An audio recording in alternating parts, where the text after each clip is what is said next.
delegated to ASA Switzerland, PS80 Thailand, TPAYC Turkey, BPSA United Kingdom, MPSA Malta delegated to BPSA United Kingdom, APJ ASP United States, and FECF Costa Rica delegated to APJ ASP United States.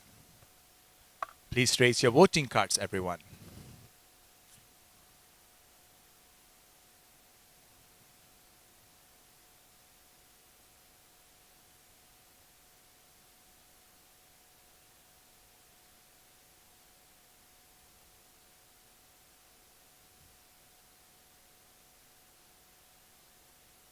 "32 full members present and voting. Thank you.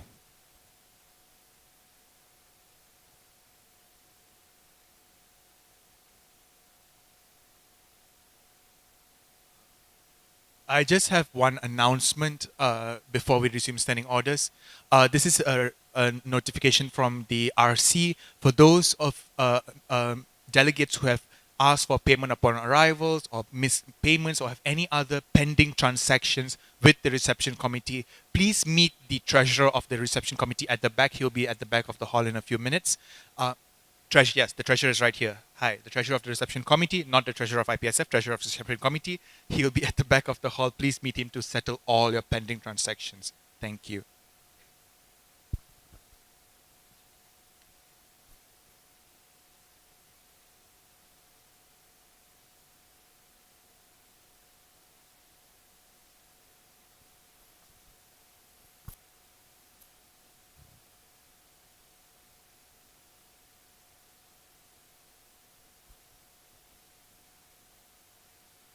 Can I have confirmation? Live streams on?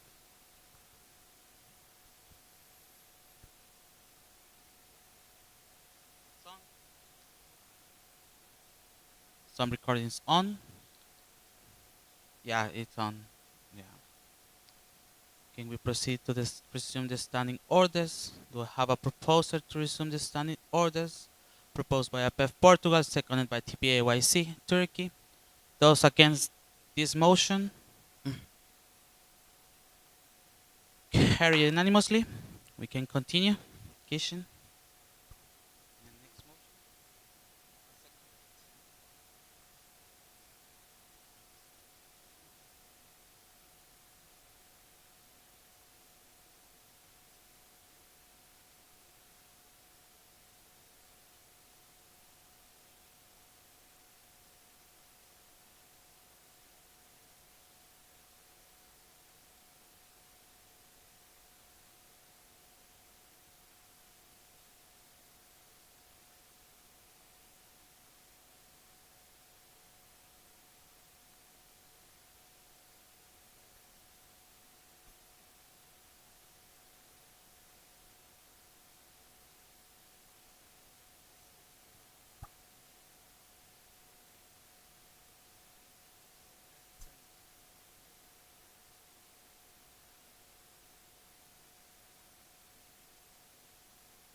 Okay, we're going to start. Next motion is motion 68.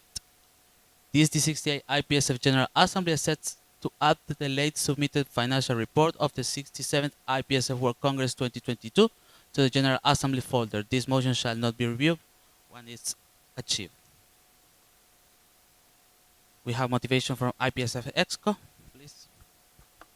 Kishan, IPSF Exco. Hi, everyone. So I just would like to remind everyone that we had an earlier motion for this, but since it was not submitted yet because the RC wanted time to finalize a few transactions, there was a procedural that was raised from the General Assembly to table this motion. So the motion is supposed to table to a later session. We'll present it later, but the report, we need the General Assembly's approval to upload the report to the GA folder. And I know it's a bit of a time constraint, but do have a look at it if you can. And that's all from me. Thank you.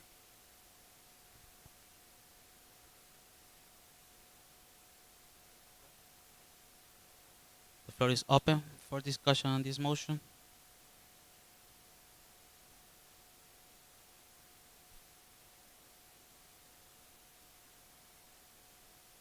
Seeing no new comments. Technical by Shechesses for Slovenia. Eva Shusufada Slovenia. We don't have a internet connection here. Thank you. Can you take a look on the internet, please?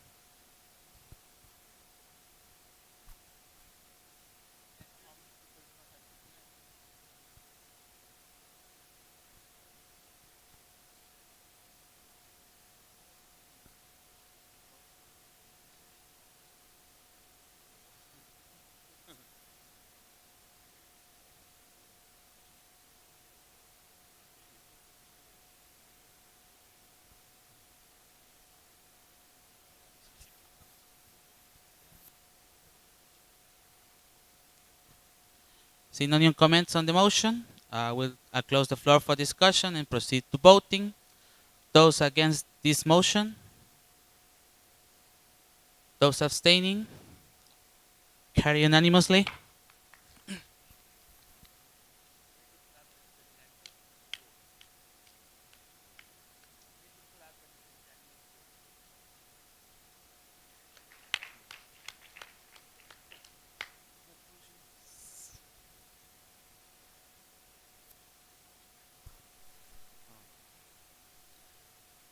It's okay. The motion? Okay, I will. Is this right? Motion 69. This reads, this is the 68 IPSF General Assembly mandates the IPSF Chairperson of Professional Development in collaboration with the Professional Development Coordinators to share the final dates of each professional development competition with draft promotional materials at least 3 weeks before the event takes place. Additionally, finalized materials shall be published at least 1 week before the event. This motion shall be achieved immediately and shall not be reviewed. We have motivation by IPSF Exco.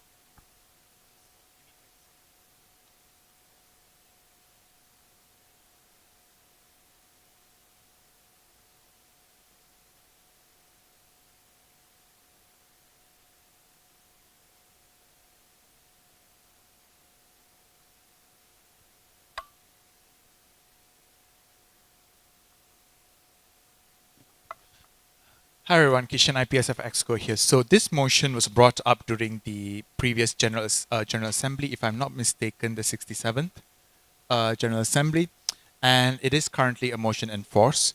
It was mandated to be reviewed by the 68th General Assembly. So to inform all of you that if you are okay with this motion, if you accept it, it will remain as a motion in force with whatever that was mandated in the motion to be continuously applied within the Federation. But if you reject this motion, it will be removed from motions in force, and whatever that was mandated will not be carried out anymore. So, yeah. So the review was mandated to be done in this General Assembly, and we will be open to questions from the floor. But I would just like to ask if this, if the chairperson of PD, do you have any motivation for this motion?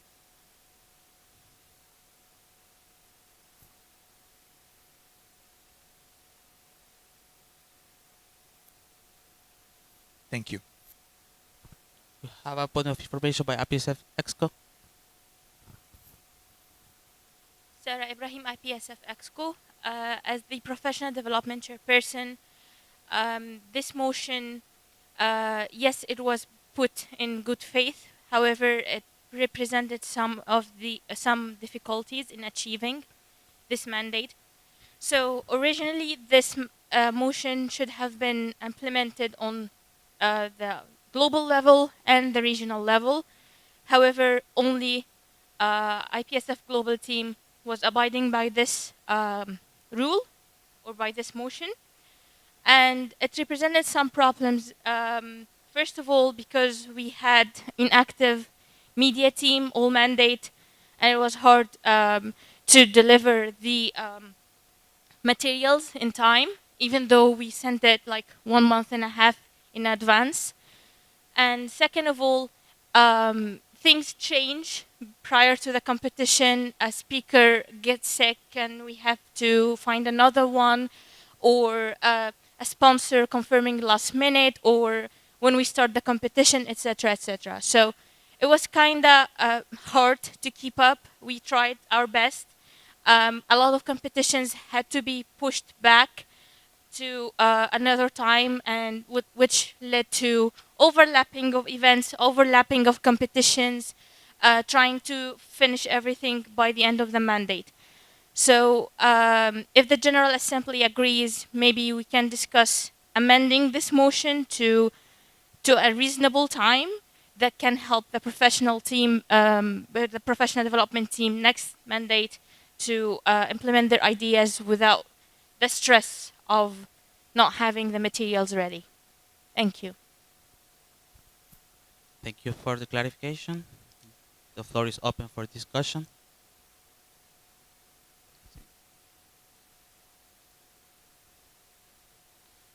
ASEP Algeria? So, Algeria. I have a question directed to the IPSF Exco, especially the PD chairperson. What will be the advised change you would bring to this motion, especially the timing, since you experienced this with your team throughout the mandate? Thank you. Thank you for the question. IPSF Exco? Sarah Ibrahim, IPSF Exco. Thank you, ASEPA, for your question. I believe maybe 10 days is a sufficient amount of time to inform the CPs, especially that when we inform the CPs, we don't allow them to register. We say that, oh, the competition, for example, will start on the 10th of July. So we will send them another reminder on the 10th of July that the competition, the registration started. So making the announcement really early in the process, people will forget about it. But when we have a time like 10 days or a week before the announcement, I think that will be sufficient. Thank you. Thank you for the answer. Next, we have ASEP Switzerland. Valentine Asep Switzerland. First of all, thank you very much for presenting this motion.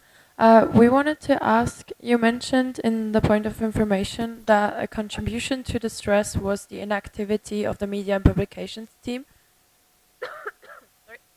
And we wanted to ask how large is that contribution of this inactivity, and if we have, for instance, next mandate a more active team, would then be this contribution large? Do you get the question? Thanks. Thank you for the question. IPSF Exco. Thank you so much, Asaf, for your question. I think the media team will always be overwhelmed because they are dealing with many projects and many portfolios. If we have an active team, that would be amazing. However, they like inside structure in IPSF, we are required to send the calls for the request in advance, like 2 weeks in advance. In PD, we extended that duration because we knew that 2 weeks are not enough. So I'm not really sure that even if we have an active team, of course, things will get better, but we cannot depend on just the intentions of people to work or their willingness, especially that people will be motivated during the first quarter in the mandate, and then the activity declines. So I don't think that we should rely on predictions. I think we should set some deadlines and some rules in advance. Thank you.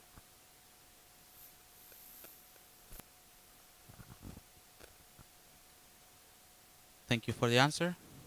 New comments? Any new comments?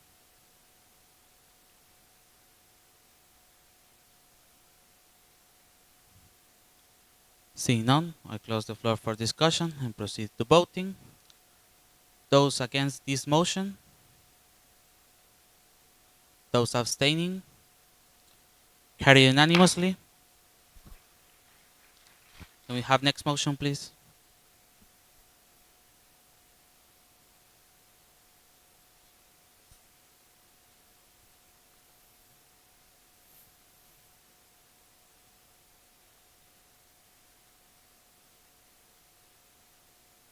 Sorry?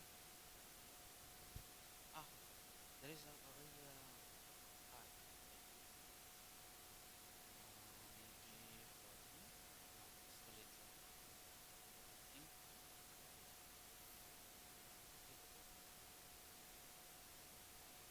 Can anybody see the motion over there? No? Let's see, 20.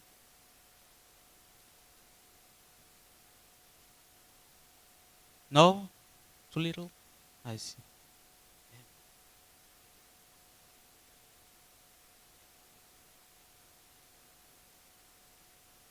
That's good.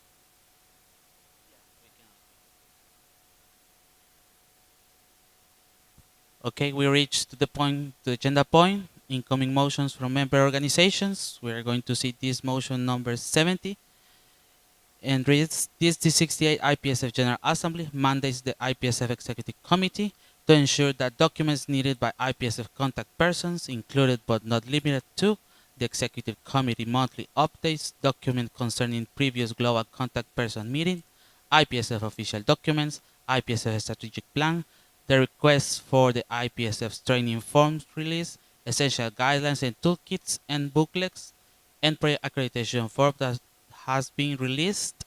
The last three previous mandates are easily and quickly accessible by the 1st of December 2022. The document shall be in an online folder that shall be continuously updated after the 1st of December 2022. This motion shall be achieved immediately and shall be reviewed by the 70th IPSF General Assembly. Do we have a technical by AFOP? Annika of Austria. We still don't have internet, so we're still with finger rules, right? Please, those who have Wi-Fi, please raise your green cards. We have some. Yeah, we are going to move to finger rules in case of discussion. We have the motivation by the Euro chairperson for this motion.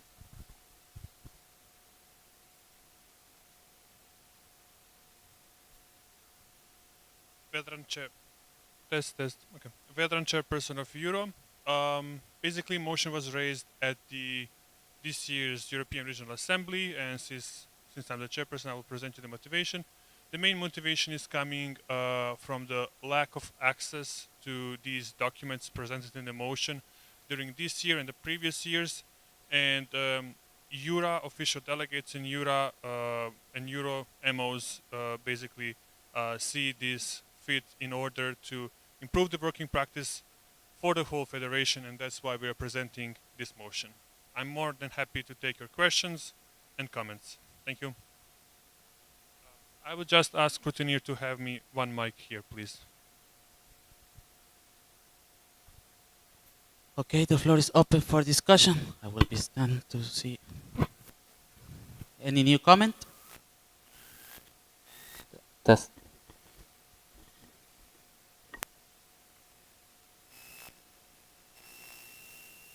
Seeing no new comments. APHASB.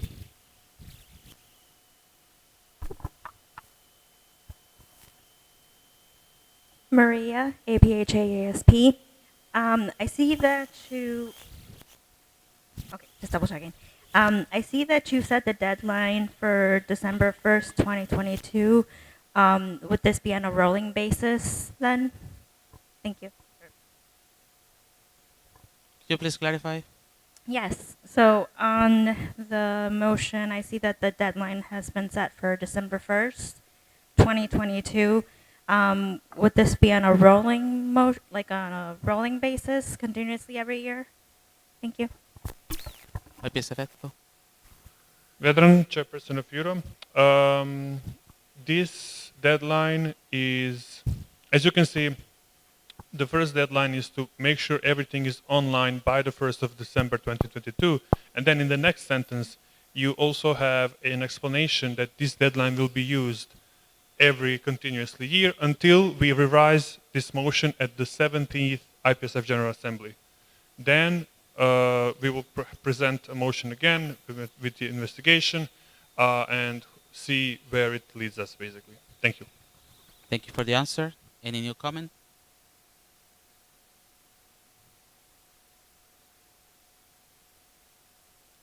Seeing no new comments, I'll close the floor for discussion on this motion and proceed to voting.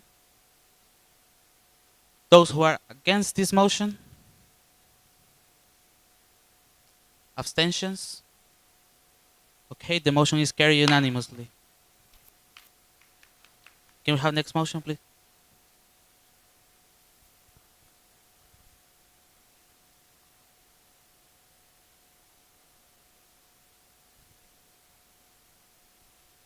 Motion 71. This 68 IPSF General Assembly mandates the Executive Committee to hold at least one policy-related CP meeting per mandate. This motion shall be achieved continuously and shall not be reviewed. This motion is proposed by APEF Portugal and seconded by ASEP Algeria. Can I have the proposer and seconder to present your motivations? Over there, please. You will have 3 minutes for both of you.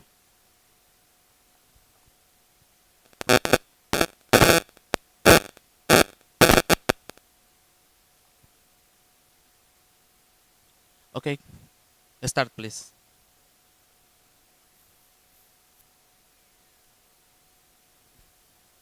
Test? Okay.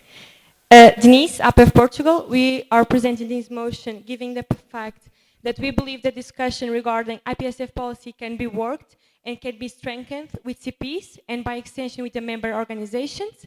We believe that it is of great importance for IPSF and its members to have a closer contact regarding IPSF's policy work. So with that in mind, we propose the implementation of a policy-related CP meeting to be held annually, at least one. It is to know that in this policy-related CP meeting, it is different from the policy sessions in the sense that the policy sessions are intended to discuss a specific policy topic.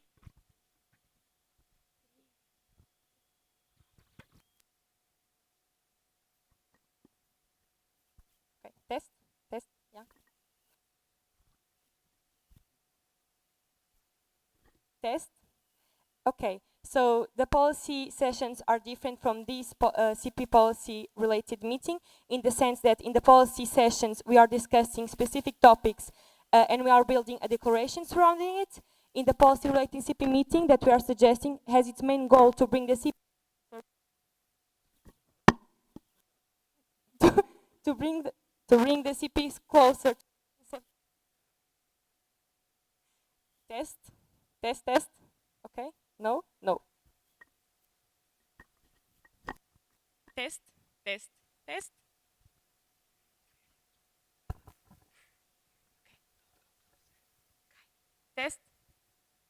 Okay. Yeah.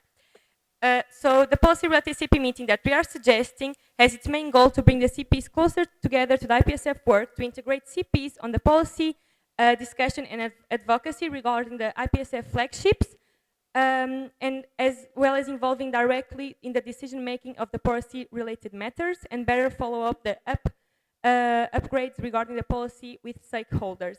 This meeting will make it possible for CPs to directly discuss with EXCO regarding policy throughout, but not limited to the discussion regarding IPSF relations with stakeholders, receiving and discussions about outcomes of past mandates regarding the policy declarations and outcomes. Test, test. Besides, this meeting will be a great place to discuss EXCO's policy work and receive MO's feedback that can be highly beneficial to debate on, given the different perspectives and work practices from the MOs. This will increase the voice of CPs and consequently the voice of member organizations in the decision-making of policy work, as well as creating a stable routine of information sharing and involvement of CPs in this field. Logistically and concerning the time frame of the mandate, the best time to hold the CP meeting should be decided upon by the EXCO, as well as the agenda of the meeting. In terms of the agenda, if IPSF deems important, CPs could be inquired regarding their interest and needs. To conclude, we strongly believe that by implementing this motion, the communication regarding IPSF policy work with CPs will be highly enhanced and CPs will be more integrated in this area of the Federation. Thank you. Test. Thank you for the motivation. Yes, please.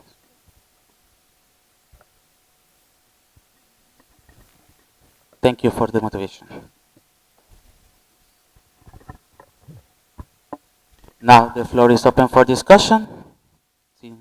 Half of Austria. Procedural motion by IPSF EXCO. Thanks. Natalia, IPSF EXCO, I would just only want to propose an amendment to the motion to change CP to CPs. So the motion would read this: the 66 IPSF General Assembly mandates the Executive Committee to hold at least one policy-related CPs meeting per mandate. This motion shall be achieved continuously and shall not be reviewed.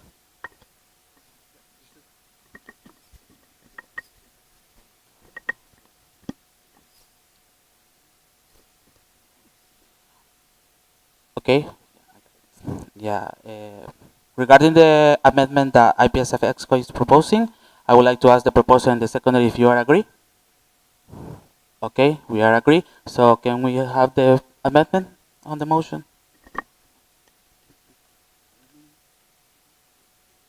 They agree? They agree.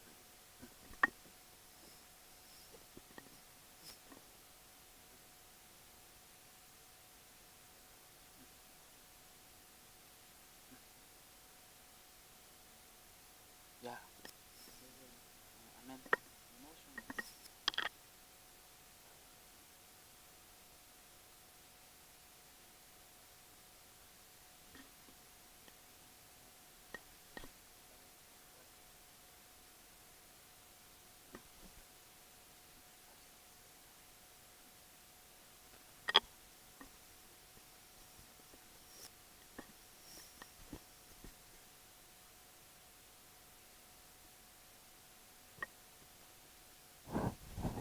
The live stream is good? Thank you. Half of Austria? Annika, AFAP Austria, do you plan to make this as an additional mandatory CPs meeting? Thank you. Can I have an answer for the APF Portugal? Yeah, please. Denise, APF Portugal, I think the mandatory part should be up to the EXCO. If they feel like they should be mandatory for every CPs, they are welcome to do it. But we think it is an important discussion. That's why we are presenting the motion. So if every CP then wants to have their involvement in the policy work, they are welcome to appear on the meeting. Thank you. Thank you, APF. Any new comment?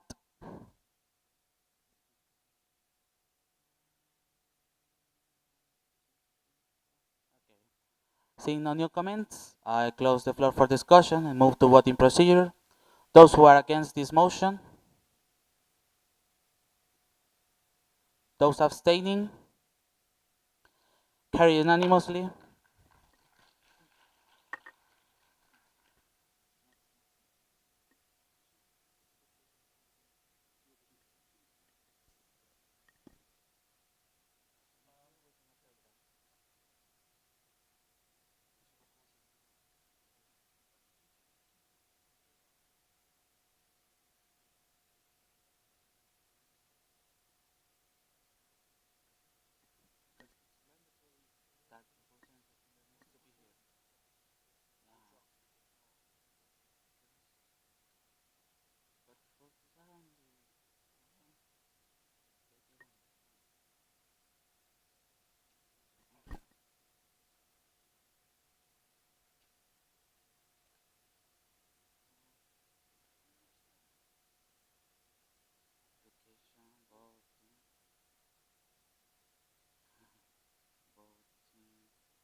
Point of order by IPSF EXCO.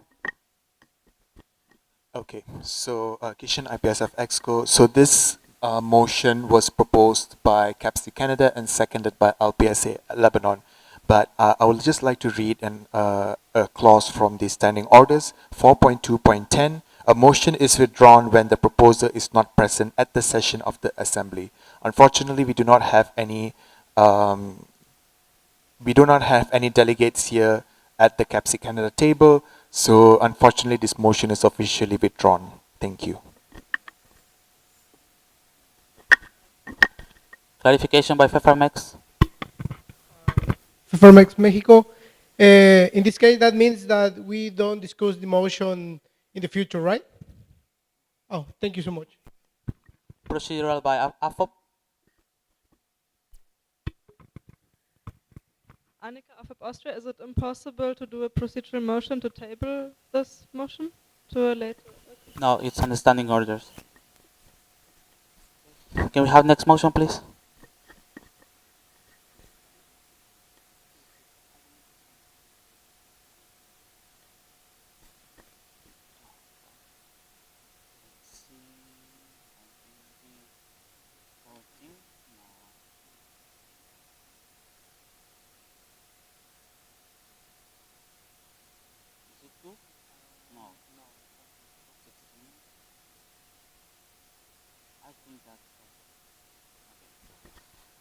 Okay, motion 73. This D68 IPSF General Assembly amends the IPSF official documents as follows. In the domestic rule, Article 12.6.3.b, participation in all events of the Federation with the speaking rights at the General and Regional Assembly. Standing orders, Article 6.4.1, all participants shall have a speaking privilege during the Assembly. The IPSF Executive Committee shall be authorized to make other edits to the official documents in relation to this article as needed to align with this amendment. This motion shall be achieved immediately and shall not be reviewed. Technical by LPSA. Marianne LPSA, can we please bigger the handwriting of the motion? The writing. If we can make it bigger, the motion won't be displayed entirely. Okay, thank you. FEFARMEX? The same as in the morning for delegate my vote to Auto Association, in this case, Turkey. Point of order, okay. Can I have the vote from FEFARMEX and give it to TPAYC? My vote.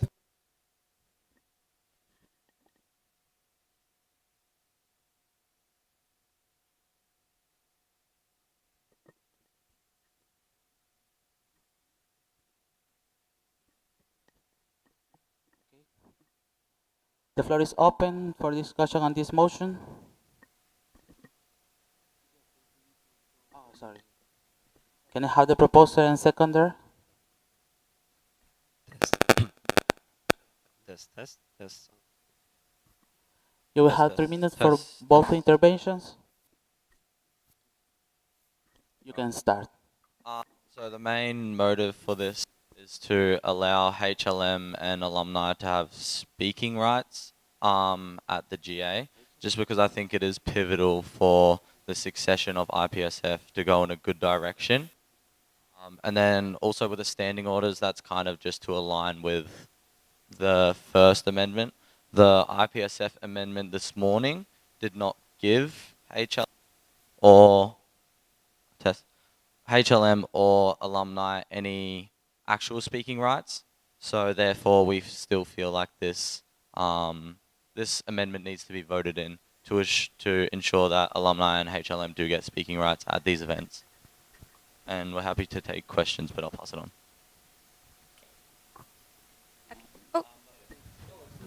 Yes, Denise, APF Portugal. Just to conclude, we truly and highly believe that alumni can be of great importance during the RAs and during the JAs. As we've seen in multiple situations, people that have been in EXCO for longer than us can rapidly clarify questions from past GAs and past RAs. So some questions that we do have and we cannot have answers at the moment, the alumni can easily and rapidly help us. So here we go. Thank you for the motivation. We have a point of information by KNPSB. Franca, KMP Sweden Netherlands. This is a clarification, I think, towards EXCO and or Motions Committee. Are participants of the alumni package also participants of the World Congress and so have the privileges? Thank you. IPSF EXCO. I have two, Kishan IPSF Exco, I have two points of information, but I'll just raise one first. The first one is I would like to correct the proposed and seconder. Honorary life members are members of the federation. They do have speaking rights during the assembly. So if we have an honorary life member present at the assembly, they will be addressed as an honorary life member, not an observer, and they will have speaking rights. This is the privilege that the federation gives to HLMs when they are approved as HLMs by the General Assembly, because it is an application accepted by the General Assembly. Alumni currently do not have speaking rights because the criteria for alumni is very vague, and I think that's why has been as part of the official documents for very long, that we do not give every single alumni the chance to speak unless they have been requested to. This is part of the official documents. If they wish to get an opinions of an alumni to speak, they can be requested by the General Assembly, but it has to come from the floor, not from anyone else. Otherwise, they cannot speak out of their turn. That is just information I would like to give based on the official documents. Also, I would like to add, and this is also a confirmation from the Chairperson of Internal Relations, all members of the Federation do have speaking rights. I've been saying speaking rights all this time, right? Speaking privileges, okay.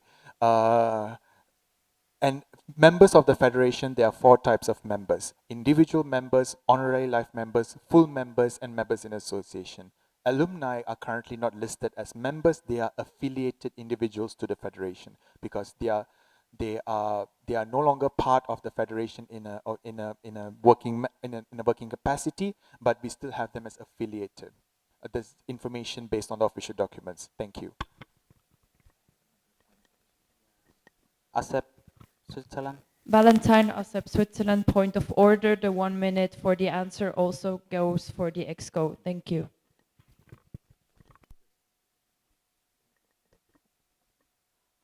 Point of information by IPSF EXCO. Thank you, Kishan IPSF EXCO. Someone time me, please. Oh, yes. Clarification. Can you please repeat your question? Sorry. Yeah. Franca, KMP Netherlands. My clarification was that we want to be sure that participants of the alumni package are also participants of the World Congress, so they have privileges, blah, blah, blah, like stated there.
Okay.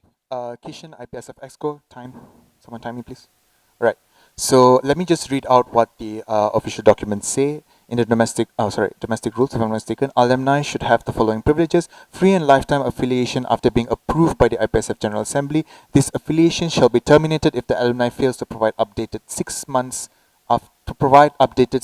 after being contacted participation in the GA and RA without speaking rights, except when requested to speak, and participation in alumni-specific projects or initiative of the federation. So when we have alumni packages, this means that yes, we do allow them to participate in World Congress and GA, and they can be observers at the GA or RA. But like I said before, no speaking rights unless requested by to speak on a particular question, to give their answer by when requested by the General Assembly. Thank you.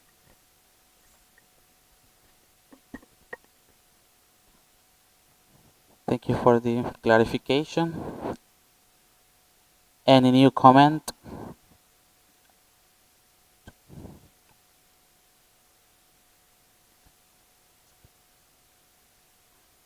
Seeing none, I would like to say thank you for the proposer and the seconder. I close the floor for discussion on this motion, and we can move to the voting procedure.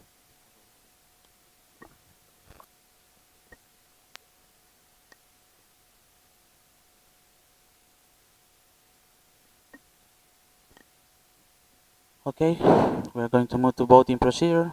Those who are against this motion,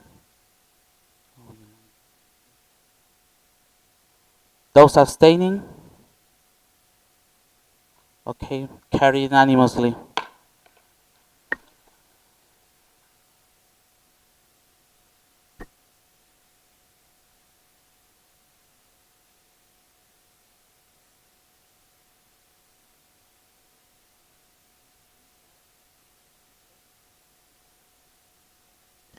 Motion 74.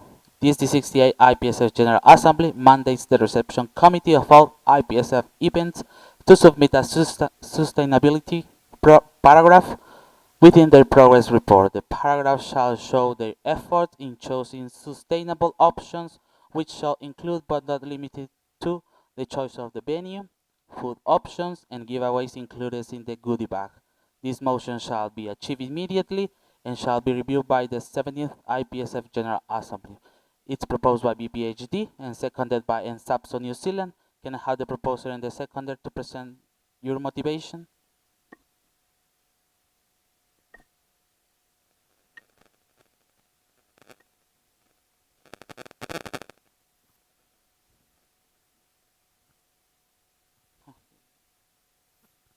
Okay, you will have 3 minutes. Please start. Verena, BPHD Germany, thank you for giving me the floor. Our motion should function as a strong reminder and a recommendation for every reception committee of an IPSF event to take the aspect of sustainability into consideration whenever planning and organizing an IPSF event. In our future profession as pharmacists, we are responsible for a large amount of waste produced by the pharmaceutical industry. Although a lot of this is necessary for patient safety, there are still aspects we can and should control, and where we should be making a conscious effort to reduce unnecessary waste in order to protect our ecosystems, especially the oceans and our groundwater. How is this linked to IPSF events? When we arrived here in Egypt, we were met with plastic for cutlery, plastic for the Congress t-shirt, new plastic bottles every day, and single-use paper cups and bowls. We were, however, impressed that the goodie bags only included durable and reusable items, when our goodie bags in Turkey included lots of flyers, cosmetics, and samples. Can I have a mic from NSAPSO? I'm Hannah in NSAPSO New Zealand. So NSAPSO New Zealand supports all arguments made by PhD Germany. Based on the background that has been given, we believe that the actions laid out in the motion will contribute to more sustainable and eco-friendly congresses in the future. By passing this motion, we are hoping to hold the reception committee accountable for their sustainability choices when planning the World Congress. By creating a report, we hope that when organising these events, they will think to look into all the options available and include sustainability as one of their priorities. We want the sustainability report to be included in the progress report so that the MOs are able to view their efforts and voice their opinions at a stage early enough that changes can be made. Thank you for the motivation. Now the floor is open for discussion. We have a clarification by ASEP Switzerland. Valentine, ASEP Switzerland, in regarding the formulation of this motion, all IPSF events. We just wanted to ask what qualifies as an IPSF event. Does that mean also LITs, TDCs, or would it just be on the focus for the World Congress and the regional symposia? Because we believe this needs to be clarified. Thank you.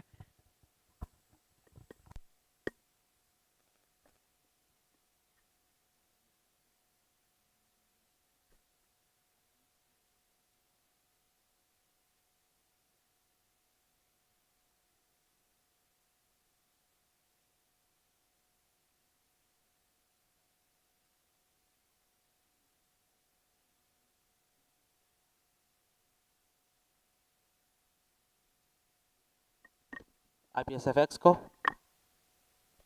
Kishan, IPSF Exco. So as per Article 14 of the official, is this domestic rules? 14.1, it states that official events of the Federation, events supported by the Federation include the World Congress and the regional symposia. Dates, yeah, okay. Symposia and World Congress.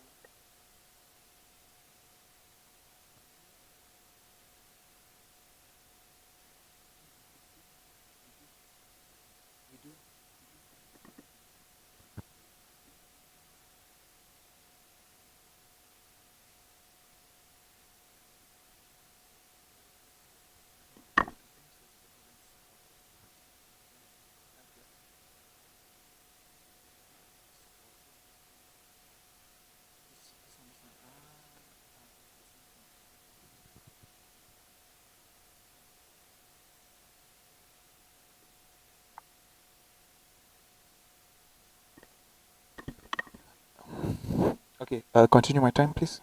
30 seconds. Okay. So official events of the Federation are the regional symposia and the World Congress. Any other events? Well, if I'm acknowledging the official documents correctly, defining it correctly, other events are not official events, so it may not fall under this motion's IPSF events. That's all I can say. Thank you. Thank you, Kishan. Any new comment? TPA, please. Can we have a mic? Mustafa, TPAYC Turkey. I wanted to amend the motion, so do I have to have a procedural motion or just a new comment? Procedural motion by TPA. Mustafa, TPAYC Turkey. We would like to thank you for the motion. We would like to propose an amendment to the motion. We would propose to change the word giveaways to the word items to avoid confusion when it comes to the understanding of the word giveaways as a definition similar to raffles, if that makes sense. Thank you. Thank you, TPA. Do I have a seconder on that amendment?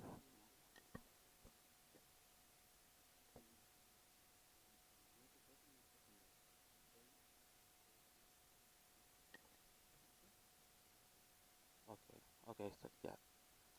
Are the proposer and seconder agree on the amendment? Is there a seconder? No. If you agree, if you disagree, we will ask for a seconder. But if you agree, we will proceed with the amendment. Point of order by IPSF Exco. Kishan, IPSF Exco. So how this works is that we have a procedural motion to amend the motion raised by TPAYC Turkey. Now the proposer of the original proposer and seconder of the motion has to agree to this. Otherwise, if you do not, we will immediately go into a vote. Which before that we'll need to find a seconder for the procedural.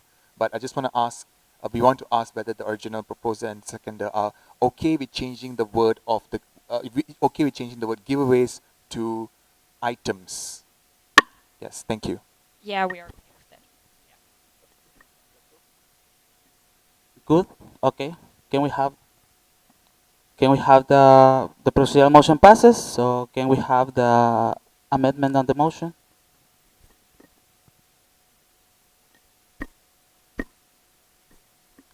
It's already done. Now the motion is amendment, and the floor is open for discussion.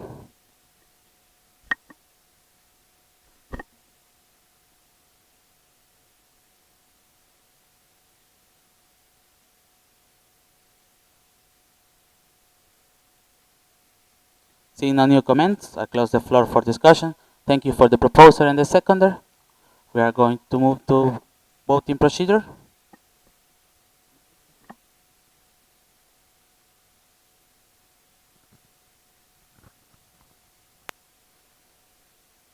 For voting procedure, those who are against this motion, those abstaining, carry unanimously.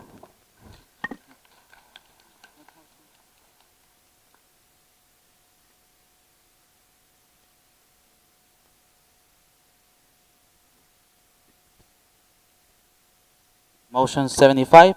This 68 IPSF General Assembly mandates that the announcement of the Best Global Awards granted to member organizations, CPs, and SEOs shall include second and third place winners.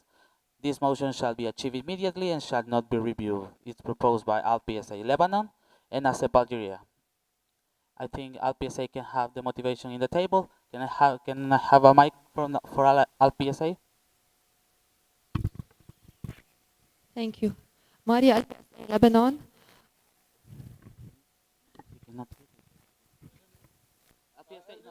You cannot leave. She's Jeannie. She's the unique goddess. You are the unique goddess, so you cannot leave your table. So please, you can go on your table. Please. Maria Unsa LPSA Lebanon. So Can I have another mic for LPSA?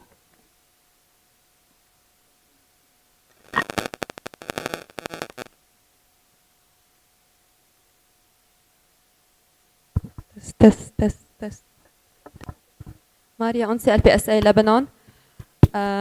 So many member organization put a lot of time and effort, and it would be nice and appreciated to recognize these in order to keep them motivated to give more to the federation and will make the positive competition grow.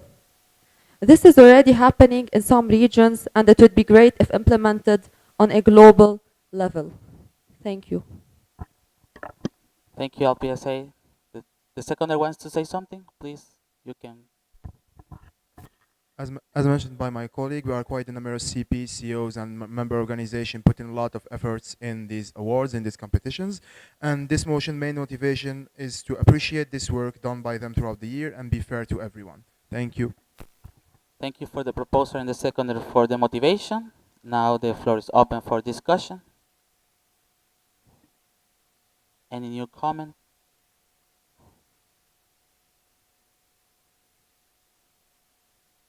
Clarification by APEF Portugal.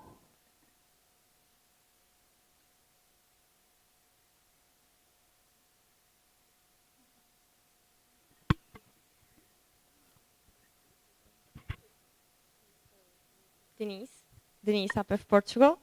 This is a clarification for the executive committee, I think. We just want to clarify what are the, like, which can be a motion and which cannot, because we feel like some motions, for example, this one, this can be a suggestion for the internals committee, and this can be talked upon in CP meetings. So we just want to understand, like, what should be a motion and what not. Thank you.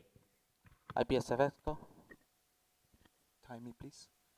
Kishan, IPSF Exco, thank you very much for bringing up that point. Now, motions to be accepted or not accepted by the General Assembly makes it mandatory for things to be achieved or not. So if this motion is being put up, it means that we have to achieve this.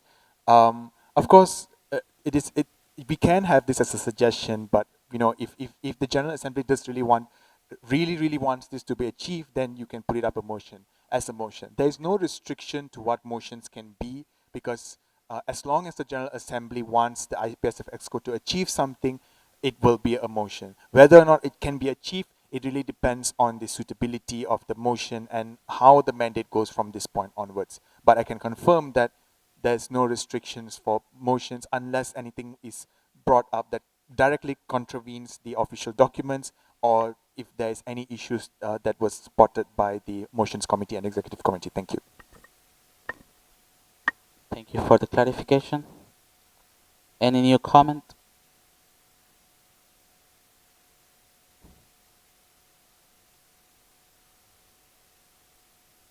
Seeing no new comments, I close the floor for discussion and proceed to voting. Those who are against,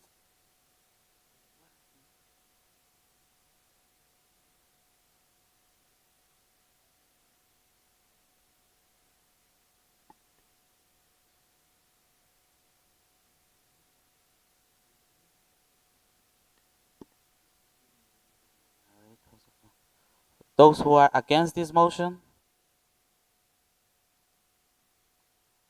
Those abstaining? We have 2 abstentions. Those who are for this motion? Can we count the votes, please?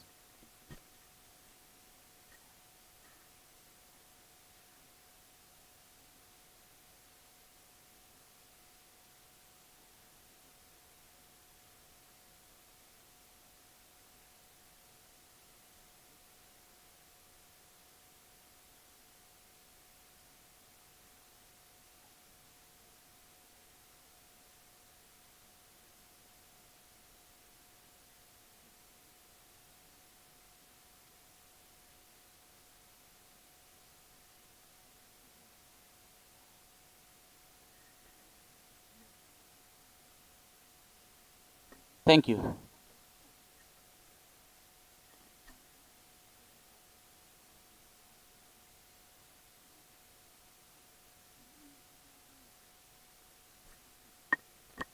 Okay, motion's carried. Next, we have a point of information by IPSF Exco. Natalia, IPSF Exco. I would just like to clarify. I would just like to let you know why we didn't practice it before, because it is in a way it's not a competition. It's just some sort of us.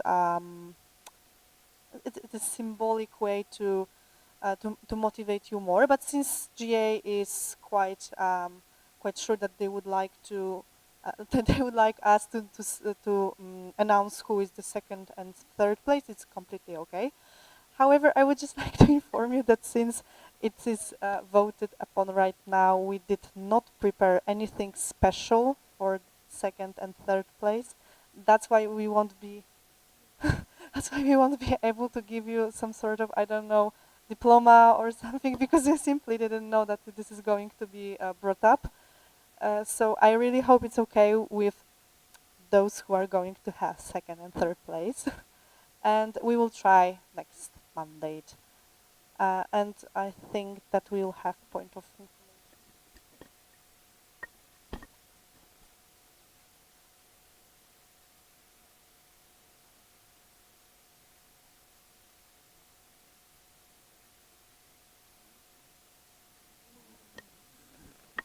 Point of information by IPSF Exco. Gina and IPSF Exco. I just also want to add to what Natalie has said, that the current guidelines for best SEO, like for speaking for the is not made to have runner-ups. That's why we don't have second and third places. We just have like a best SEO of the year or best global SEO. So what we will be doing, like in the next mandates, we will be trying to fix the like the guidelines in order to have like some sort of runner-ups to in order to like do this and be able to apply this motion. Thank you. Thank you so much. Can we have next motion? Motion 76. This is 68 IPSF General Assembly mandates that a person in the executive committee of their member organization shall not be eligible to hold an IPSF executive committee or regional working group position. This shall be achieved immediately and shall not be reviewed. It's proposed by LPSA Lebanon and seconded by ASEP Algeria. Can I have a mic on ASEPA's on LPSA table, please?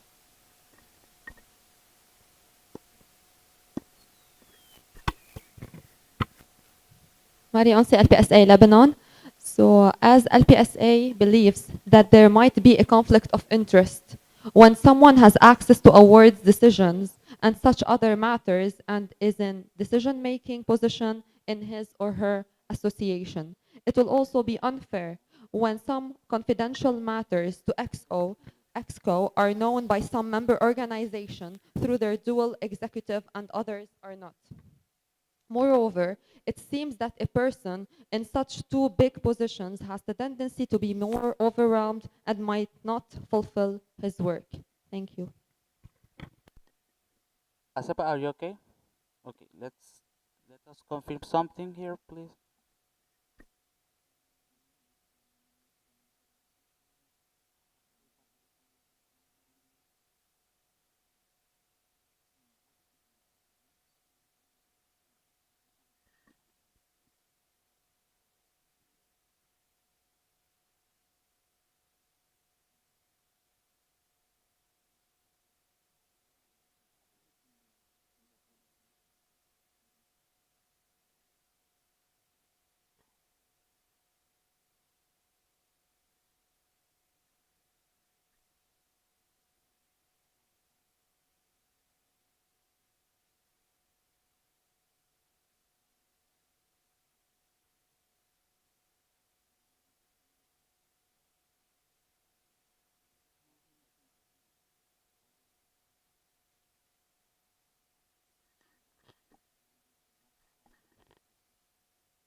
Point of information by IPSF EXCO.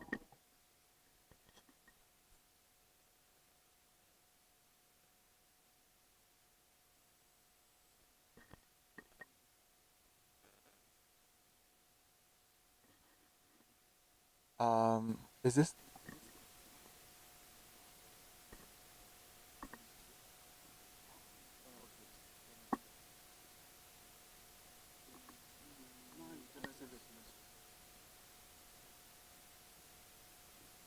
Okay. Time, please. Kishan IPSF Exco, just a point of information for everyone. The IPSF Domestic Rules 3.5 states that incoming executive committee members must accomplish the following before taking on to the office: not hold an active position in their member organization or any other IPSF allied organizations that clearly demonstrates a conflict of interest with IPSF working procedures. If this is the case, they must resign from their respective position before the beginning of the IPSF term. In case this position was offered while in term, they should inform the executive committee within a week to act accordingly unless otherwise specified. Internships and volunteering positions supported by IPSF are not considered active positions under this article.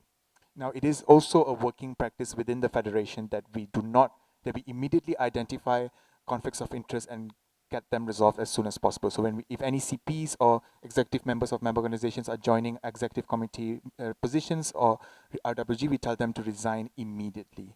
Thank you.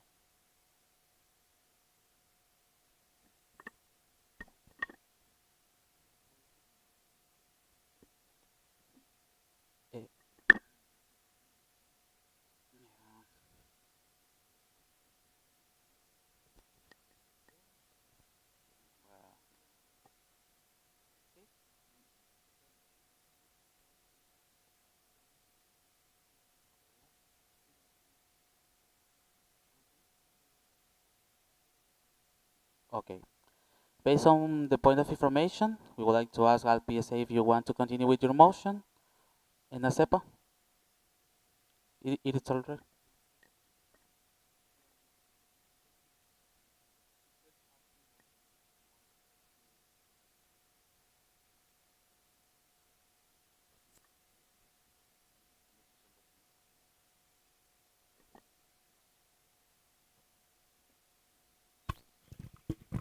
Clarification by LPSA Lebanon. Mariam LPSA Lebanon. So just to clarify, is this motion already exist as it is specifically in the bylaws? Yes or no? Thank you. Yeah, point of information by IPSF EXCO.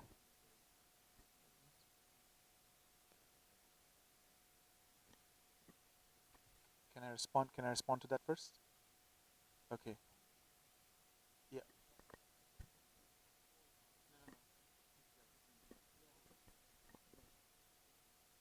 Point of information by ASEP. Valentine Asep Switzerland, we would just urge the EXCO to discuss such things before the GA. It's not the time now to come up with potential conflicts of interest and things that are already in place. We do understand that you also want to have free time, yes, but such things shouldn't be discussed now on something that could have been discussed before with the according member associations. Thank you. Thank you, ASEP. IPSF EXCO. First, my first point of information to LPSA. It is written here that the executive committees must accomplish this, and that they are not to hold an active position in any of the executive if they are in their member organization. So yes, this is part of the bylaws. If any executive committee is in direct violation of this, we will have to immediately take action on it. Thank you. Clarification by APF Portugal. Denise, APF Portugal. We'd just like to clarify if they cannot at all, or they can if there is no, I don't know the word, conflict. Point of information by IPSF EXCO. Okay, I have actually another one. So this is directed to ASEP Switzerland, Kishan IPSF Exco. So when we receive motions from the members, we have to discuss this motion with the motions committee. And the procedure is that once we have discussed it, we will go back to the, we will send our recommendations to the member organizations on the thought of these motions. This is communicated between them and the Secretary General. Now, we are still obliged to give out points of information to the General Assembly, which is why I wanted to bring up the official documents to make sure I'm crystal clear about what I'm informing the General Assembly, so that we do not have any missed information. That is why we're bringing this up now. It's not that we have not discussed it before. Anyway, we still received this as an incoming motion within the past few days. That's why we have to discuss it and then tell it, but we're still obliged to tell the General Assembly. Thank you. Point of information by IPSF EXCO. Clarification. What? Can you please repeat your question? I'm sorry, I forgot. Denise, APF Portugal. We would like to clarify if a person cannot apply at all, or they can apply if there is no conflict. Thank you. Apply for? For EXCO. Apply for EXCO and being, okay. Okay. Kishan IPSF EXCO, they can apply. It states that they can apply, but they need to be resolved as soon as possible, because they cannot hold this position in their member organization. Thank you.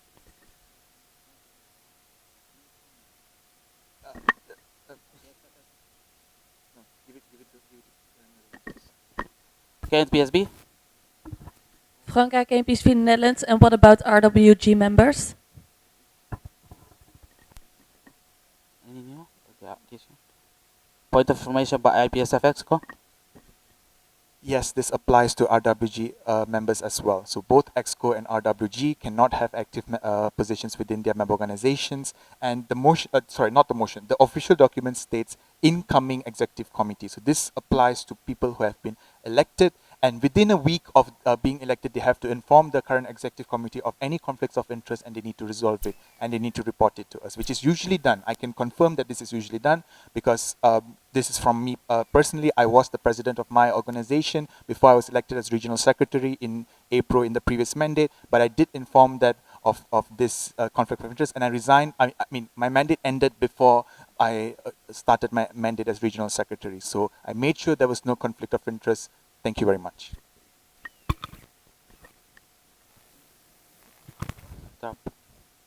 Seeing none, point of LPSA Lebanon. Maria Unsi, LPSA Lebanon. So just to clarify this, as previously there was a member who was a regional project officer and at the same time a president in a member organization. So could you please clarify if the bylaws changed since then, and what are the number of the documents in the bylaws to make sure? Thank you.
Point of information by IPSF EXCO. Okay, let me clarify something. Kishan IPSF EXCO. EXCOs are not allowed to hold positions in the member organizations, all right? And while I did say that RWG also are not allowed, it is because they are strongly discouraged. There is no rule against them. And this is as per Article 5.5 of the Domestic Rules, Regional Working Group Obligations. The incoming Regional Working Group members are strongly discouraged from holding an active position in their member organization of any other federation organizations.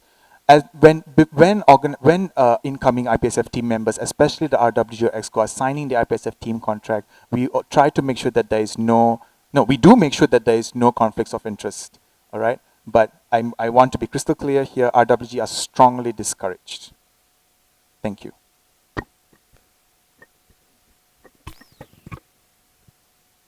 ASEP Switzerland. Valentine, ASEP Switzerland, we just wanted to ask if now, based on this motion, would it also include the chairperson of the regional symposia? Because then we would need to take out our chairperson position and our vice chairperson position, because both of them are part of the EXCO in ASEP. Thank you. Thank you for the question. IPSF EXCO.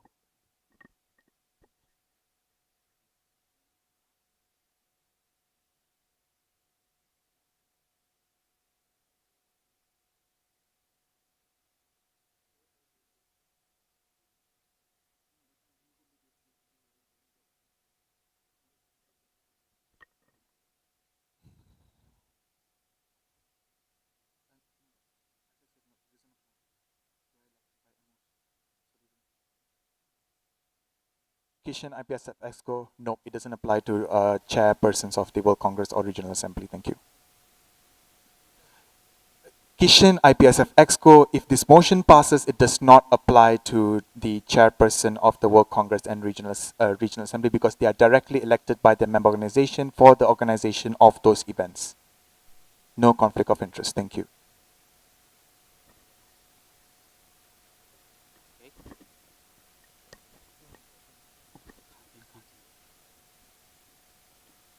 AFAP Austria. Sorry, AFAP. ASEP Switzerland, direct by ASEP Switzerland. Yasmin, as a Switzerland, we would like to know, like, how is it possible since the chairperson is part of the regional working group? IPSF EXCO. Kishan, IPSF EXCO. So the chairperson of the World Congress or Regional Symposia are usually elected by their member organization to be the ones who lead the event. So they are working mainly for their member organization, mainly, right, when they are organizing these events. But I also like to add that these members are not voting members of the RWG or executive committee. They are co-opted members, so they do not get voting rights, similar to the immediate past chairperson in regional working groups and the president-elect in the executive committee. Okay, but I just want to clarify that these, because of the fact that these are elected by their MOs and they work for their MOs to organize the events mainly, this is why it wouldn't apply to them. I hope that's clear with everyone. Thank you. 1 minute, we are just going to check something.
Okay. Any new comment? AFAP Austria. Alex, AFAP Austria. In the argumentation for the motion, it was mentioned that the workload would also be a conflict, that it would be too much workload to have two executive positions. We believe that this is not the case because both positions are not full-time positions and everyone is free to schedule their free time as they want to. And for us, it feels like the same as you would forbid someone to have a partner, play an instrument, or have have animals which take a lot of responsibility, like a horse or whatever. IPSA Lebanon.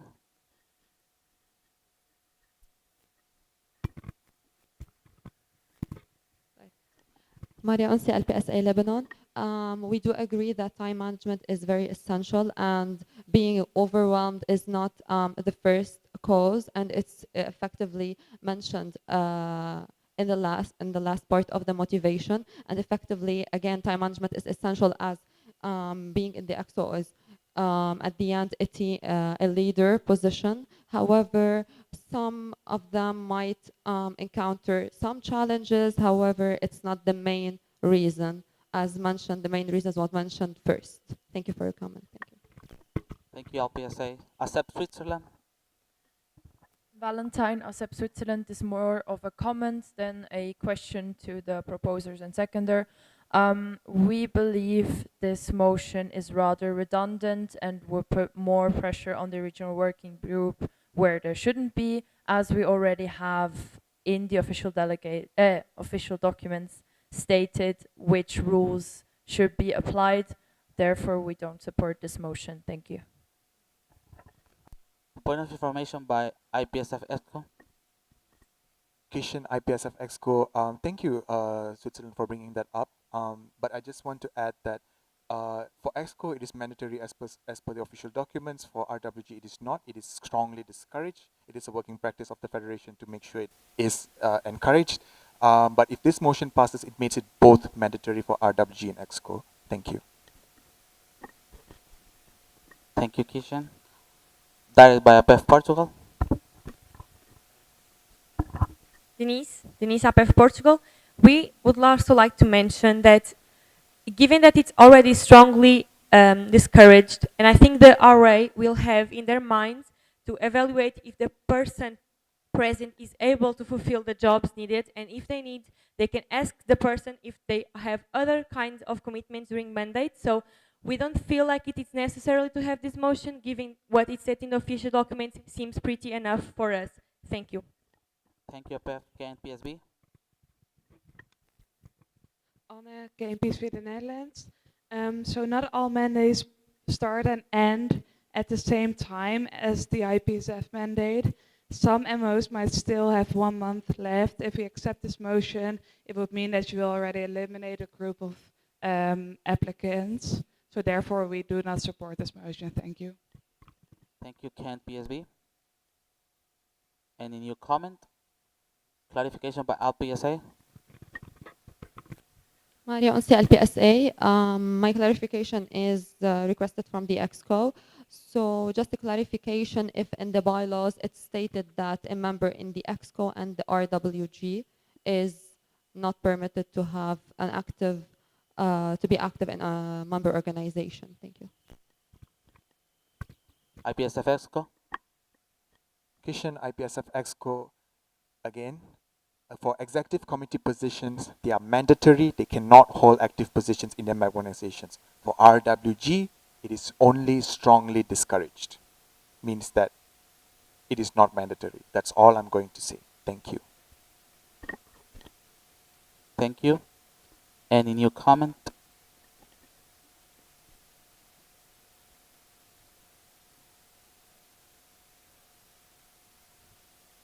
Seeing no new comments, I close the floor for discussion, and we are going. I already closed the floor for discussion. Sorry. We move to voting procedure. Those who are against this motion, can we count?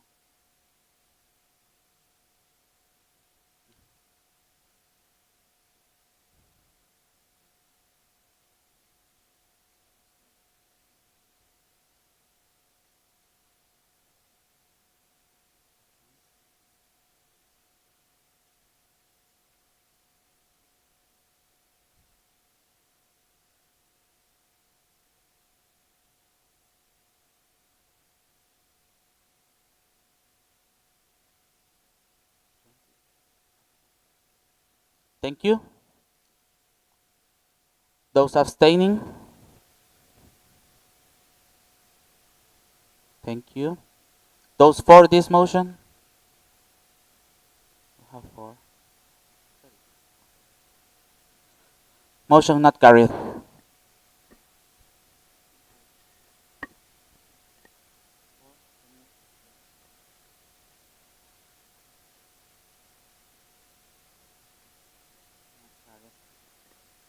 Can we move to the next motion?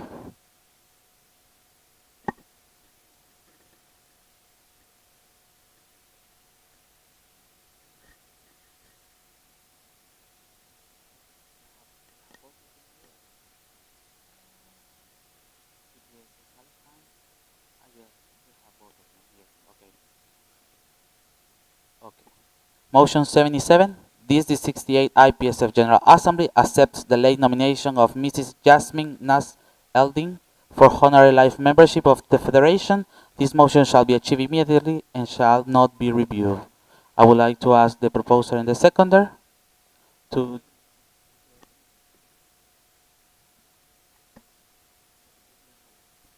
please PPSF Palestine. You will have 3 minutes.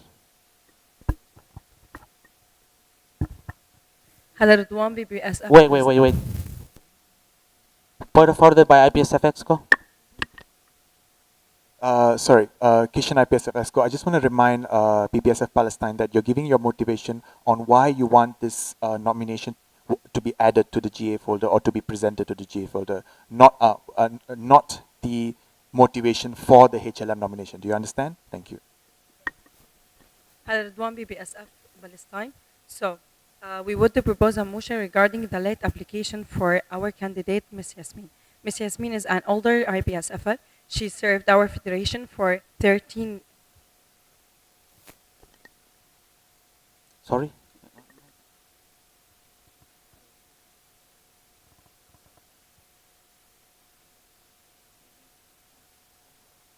For information by IPSF EXCO.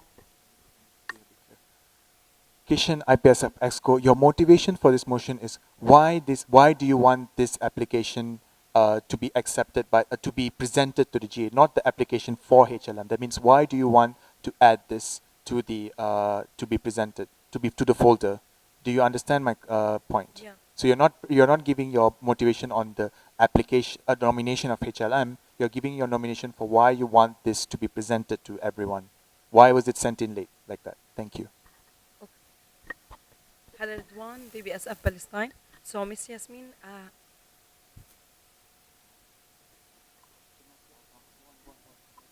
Ms. Yasmin has many contributions to IPSF in different ways. So, sorry to interrupt you. We have a IPSF EXCO.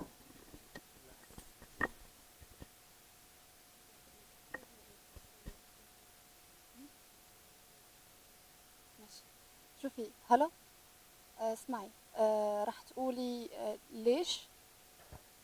ليش انت بدك انه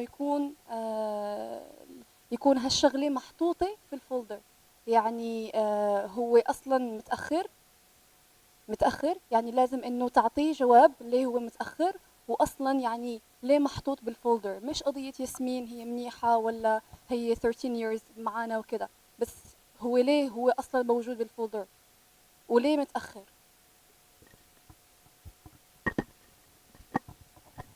Okay, I would like to give a motion regarding the late application. So when we saw Ms. Yasmin during the LIT, she was the facilitator during the last LIT in ACU. We encouraged her to apply even if it was late. So why we just encourage her to apply? Because Ms. Yasmin has over 13 years of experience during 13 years experience for IPSF. She served in many positions. So as IPSF, we would like to.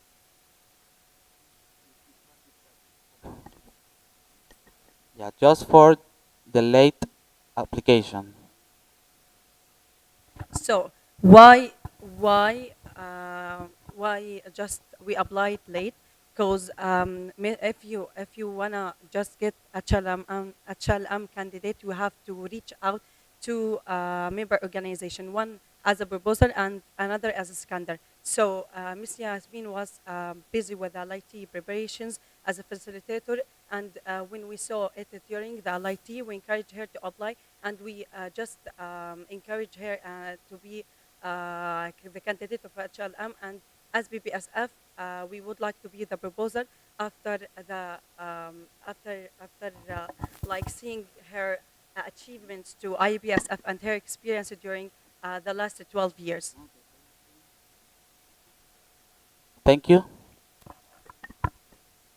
Clarification by IPF Portugal.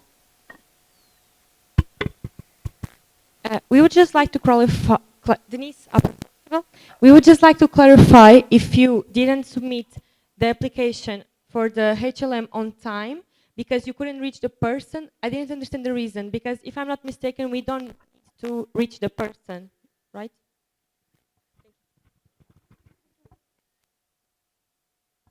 BPSF. The point that HLM candidate have to reach two organizations, one as a proposer and another as a seconder. So the point on how to reach the organization. When we saw Ms. Yasmina during the LIT, we just proposed that to her to encourage her to apply again, even it was late, because they have much achievement during IPSF and during IPSF events, and she was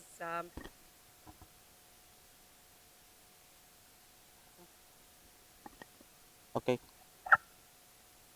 That is by APEF. IPSF Exco. Kishan IPSF Exco, point of information about how HLM nominations are accepted. Nominations are raised by the member organizations.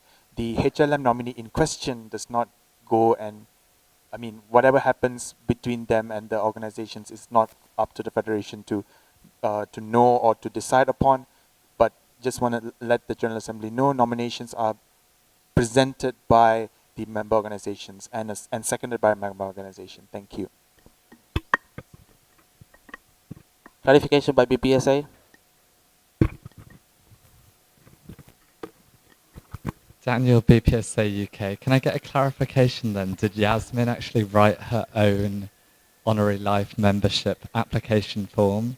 Because by the sounds of what you're saying, you reached out to her and then she wrote the form. Because to our understanding, it's the MOs that are presenting that write the form on behalf of that person. Thank you. IPSF Exco.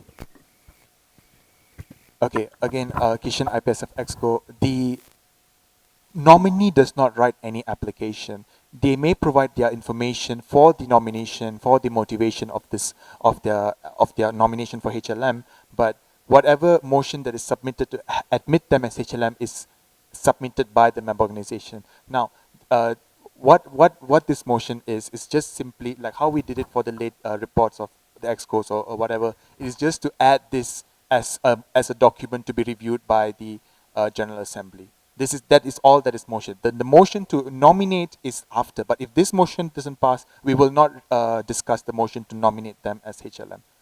Does everyone understand this? Thank you. For information by TPAYC.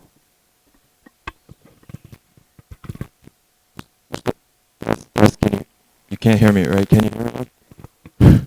Mustafa, TPYC Turkey. To better judge the situation, can we learn when the deadline was and when they submitted the nomination? Is that clear? Thank you.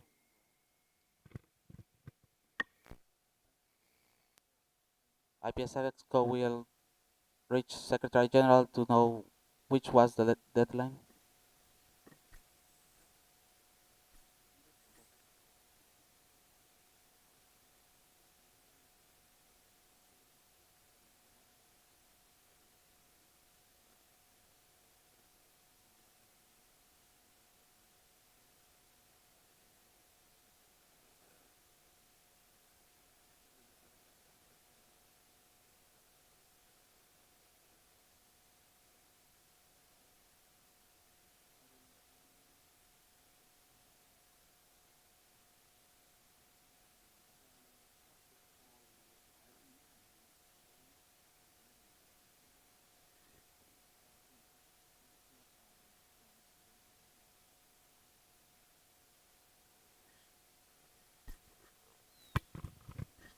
KNPSB? Point of information, the deadline was the 8th of July.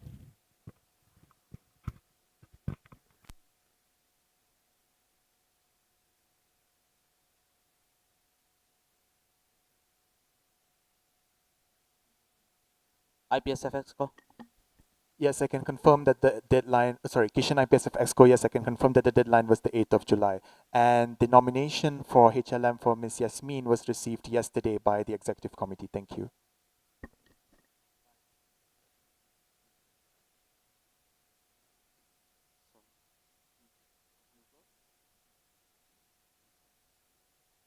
Okay, the floor is open for discussion. Any new comment? BPSA, point of information. Daniel, BPSA UK. We haven't had a seconding speech.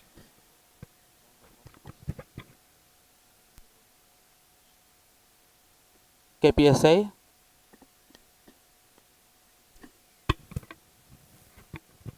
Sava, KPSA Iraq. So actually, we wanted to propose this motion to General Assembly because Dr. Yasmin missed the deadline. So that's why we wanted to propose a motion. Yeah, thank you. Directed by APF Portugal. Denise, APF Portugal, but the nominee doesn't have to submit anything, so the nominee didn't miss the deadline. The deadline is up to the member organizations. So what happened? Did you have a seconder on time? This is, I don't understand what's happening. Thank you. Directed by PPSF Palestine. Yeah, during the last period, she hadn't have the chance. Okay. She hadn't have the chance to find a proposal as well as a seconder. So in GA, when we meet each other, we just encourage her to apply again, and we find a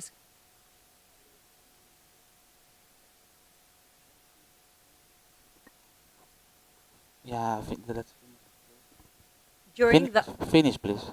Yeah, during the last year, during the last period, she hadn't had the chance to just find a proposal and seconder of her application. So when we met during the LIT and GA, we just encouraged her and found each other as a proposal and seconder the best candidate for HLM. That's why. Thank you. Procedural by KNPSB.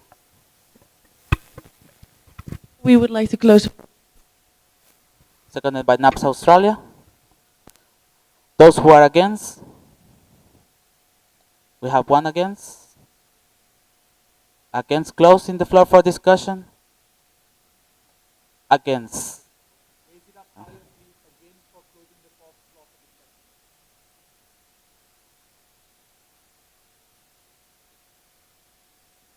Nine.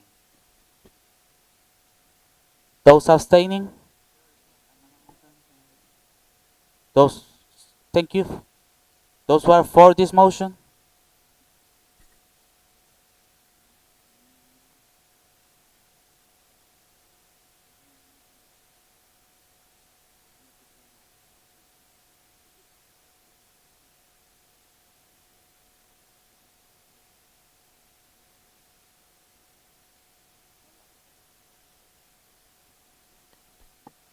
The motion passes and the floor is closed for discussion. We are going to move to the voting procedure and we are going to vote on motion 77. Those who are against this motion?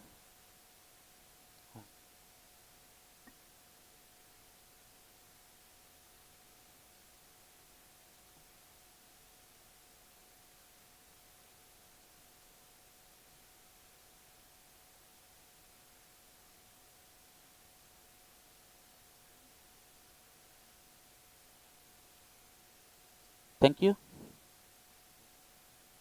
Those abstaining?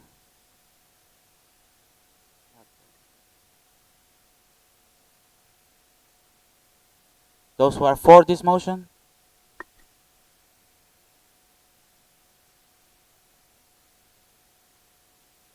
Hi, please. So,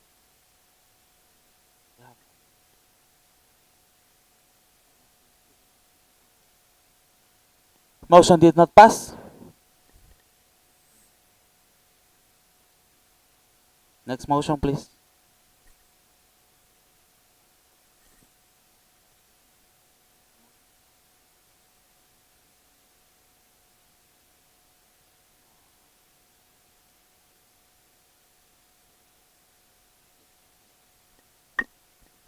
Okay, motion 79. The 68 IPSF General Assembly mandates the IPSF Executive Committee take prompt actions to discourage sexual harassment and to quickly address and discipline all verified cases presented. To achieve this, the 68 General Assembly recommends the addition of an explicit statement against sexual harassment to the Code of Conduct and Ethics for all IPSF team members and event participants.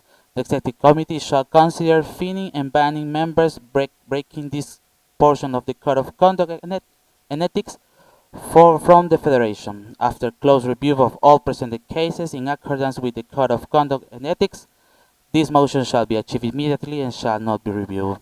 Can I have the proposer and the seconder?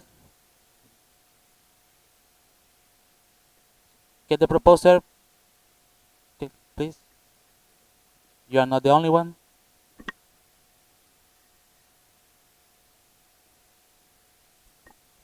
Technical by KPSA.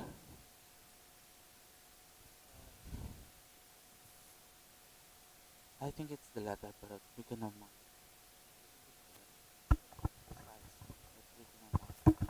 We cannot see the screen. Can you please make it more bigger if it is No. possible? Thank you. If we make it bigger, the motion won't be displayed complete. Thank you. Okay, PHA, you will have 3 minutes. Please start. Grant, can you hear me? Can you hear me? Okay. Grant Smith, APHASP USA. So we wanted to present this motion because we've had some issues in our region regarding this. We recently had an issue, which I won't go into a lot of detail unless questions are asked, but basically regarding this, can you also hear me? Okay. Yeah, it's cutting in and out. But this, like an event happened at our symposium, and basically it was referred to IPSF, and IPSF let us know that because the code of conduct didn't really mention it, that they could not do really anything about it. And so it was kind of a loophole in the situation, and we're kind of still, like, our region's not happy with the results of everything that went down. And so we wanted to present this motion to y'all to see what the General Assembly thought. Thank you, APHA, for the motivation. Now the floor is open for discussion.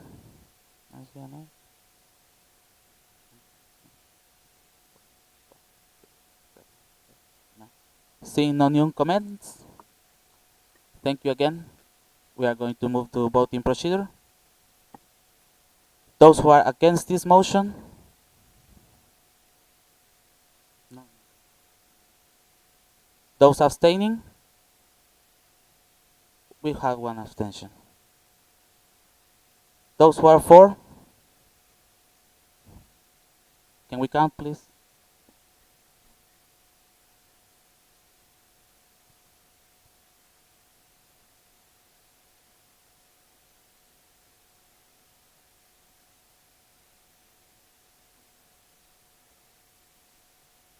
The motion is carried.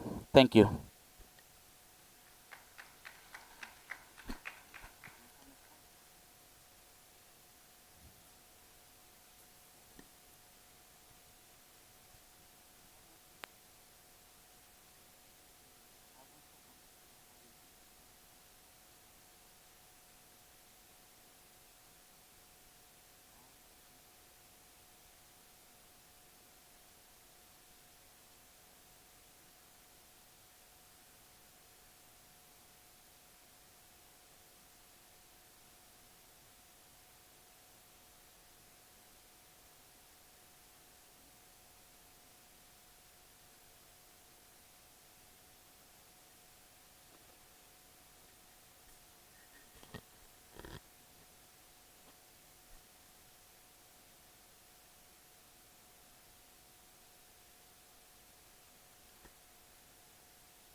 Point of information by IPSF EXCO.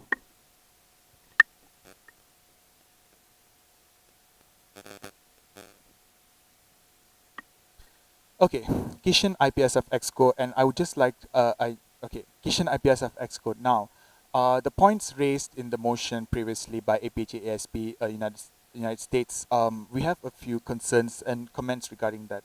While I can confirm that the IPSF Executive Committee have received a request to carry out an investigation on the matter, the results of the investigation or anything pertaining that investigation has not been communicated out to the members of the regional office or the regional working group or anyone involved in the investigation. It was supposed to remain within the executive committee. I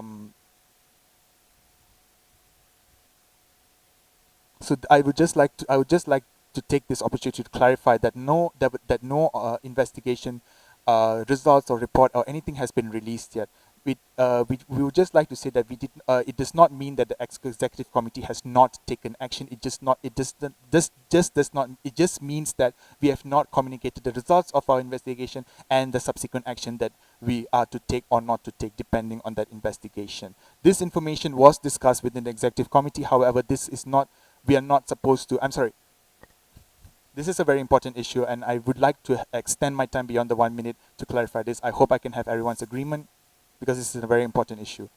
Thank you very much. This information was meant to be kept within the confines of the executive committee, so we are not sure who we are very confused of what, and we are also not sure how this was communicated to the region that the executive committee has not done anything.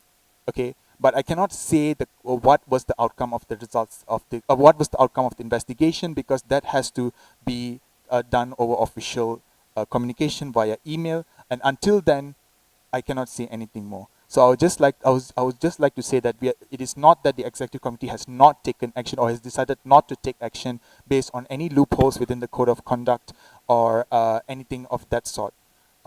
We have received the request for the investigation. We discussed it. There were things that we did within the executive committee, but whatever information that we have discussed has yet to come out. So this is a breach.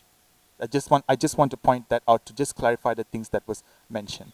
But the motion was to have a clause to discourage to completely discourage sexual harassment and to not support it. So that was the motion that was presented. However, this has nothing to do with the investigation, and I hope that everybody understands where we're coming from. Thank you. Thank you. APHASB.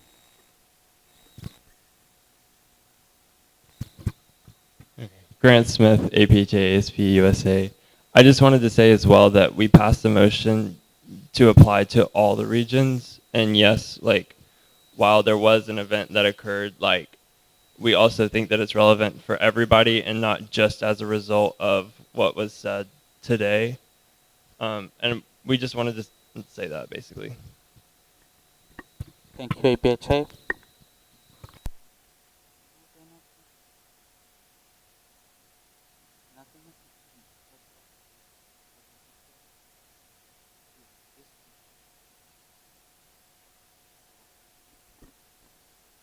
Next motion, motion 80. TSD68 IPSF General Assembly mandates the IPSF Executive Committee in conjunction with the Information Technology Manager to change the website server company for IPSF Global and regional websites. Updates regarding this motion shall be sent to all CPs by February 1st, 2023. All websites should be fully operational by the 69th IPSF General Assembly, and an official report shall be submitted to the 69th General Assembly. This motion shall be achieved by the 1st of January 2023 and shall not be reviewed. Can I have the proposer and the seconder? You are not the unique one on the table. Please come to the front.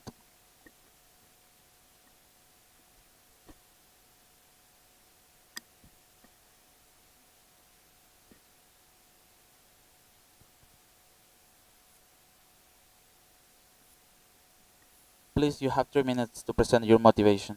Okay. Can everybody hear me still? Can people hear me?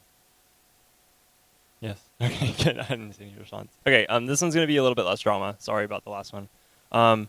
So basically we wanted to pass this one just because in our region, we don't have a functional website. Like you type in the domain and it comes up with like a white screen and it's very unattractive. So we really want to be able to show a website to our members because we think that for our members, it creates like a positive brand in their head for IPSF. And it basically is all branding for IPSF, as well as for us documenting and archiving, because we can't find any past documents on a non-functional website. We can't find past any archives on the website.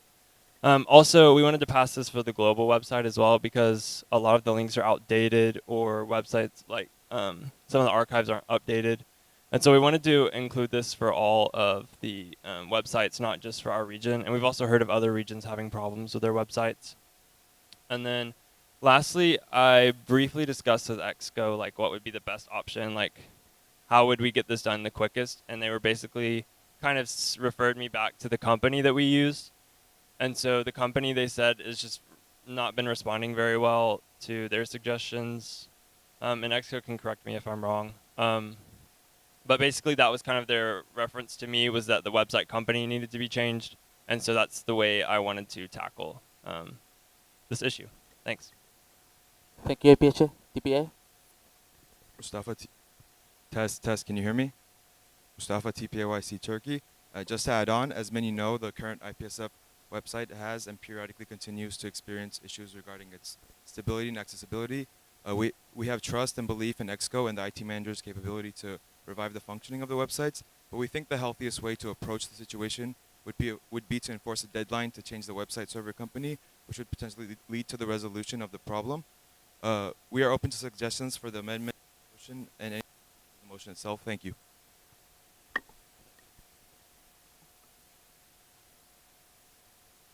Thank you for the motivation.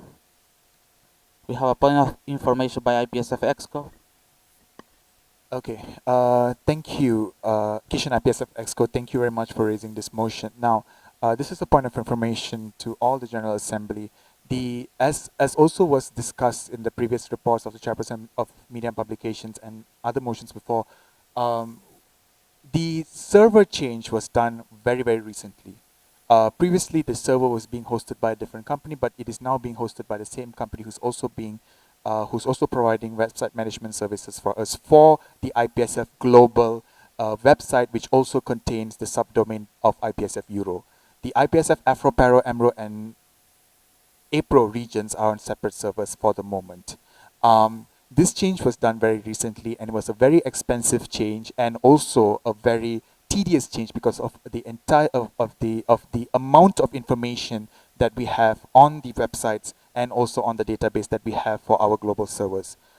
So we from the executive committee would like to say that changing it in such a short notice is going to take a lot of work, a lot of money, and it is not going to be a good idea because it is really, really quite dangerous for us to do it because we might lose a lot of data to change company servers who are hosting this website when we just only had that change done. I would just also like to add that, I'm sorry, I know this is more than 1 minute, but please allow me to speak longer than that. Can I? Thank you. I also like to add that after changing the servers, the website is working. It is online. The only websites right now that are I'm talking about the global website. The websites that are having the issues currently most of the time is the regional websites, the regional websites that are still on a different servers. And we did not decide to transport those. I mean, to move those websites into the server of IPSF, main IPSF server, because of the cost and the time that it would take. We may investigate this in the next mandate, but I cannot say that for now. But this is the information that I have for you. Thank you. Thank you, Kishan. Now the floor is open for discussion. Clarification by APHA. Grant Smith, APHA, SP, USA. Is there a date that Exco would think would be manageable for the changing of the websites, or is there one? Or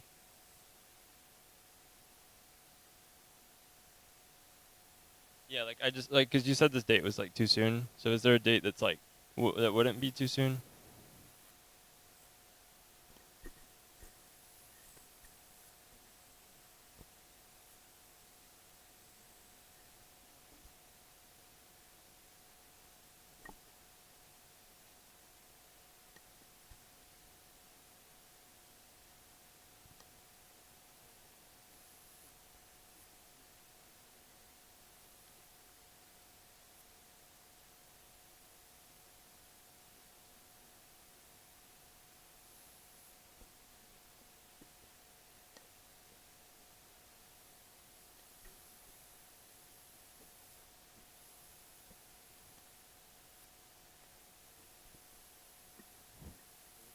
IPSF Exco.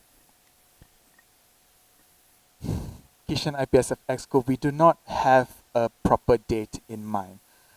Just the background on the previous change of server companies. The last time it took us 2 years to finalize and a third year to launch it properly. But this may require redesigning the SEP database and everything, because you're not only asking us to move the regional website servers, you're also asking us to move the global website, the Euro website, and the SEP database, all of them to a completely different server company. It is, like I said, it is a lot of information for us to be transporting, um, and it will definitely take us a very, very long time for us to achieve this. Thank you. Direct by AFOP. Alex, AFAP Austria. We are also working in IT and web development.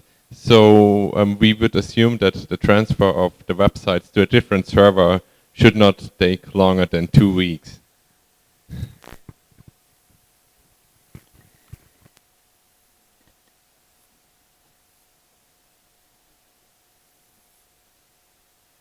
IPSF Exco.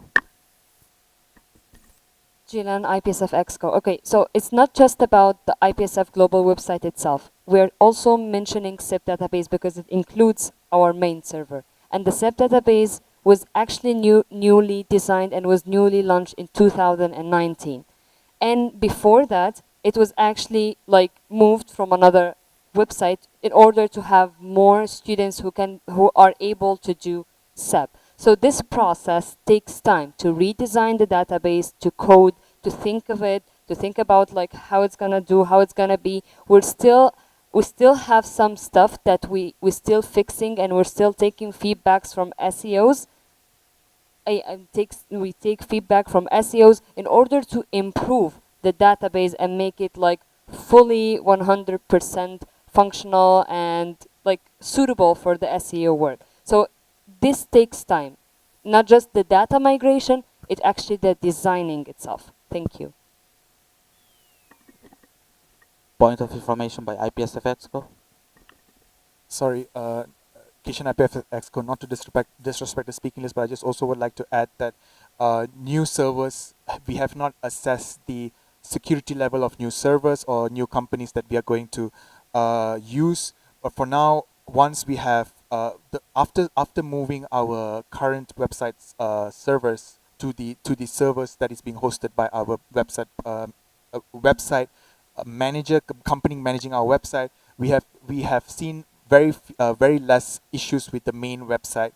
The only, like I mentioned just now, the only thing that we're having issues with currently are the regional websites because they're still on another server. That is why, yeah, that's all I have to say. Thank you.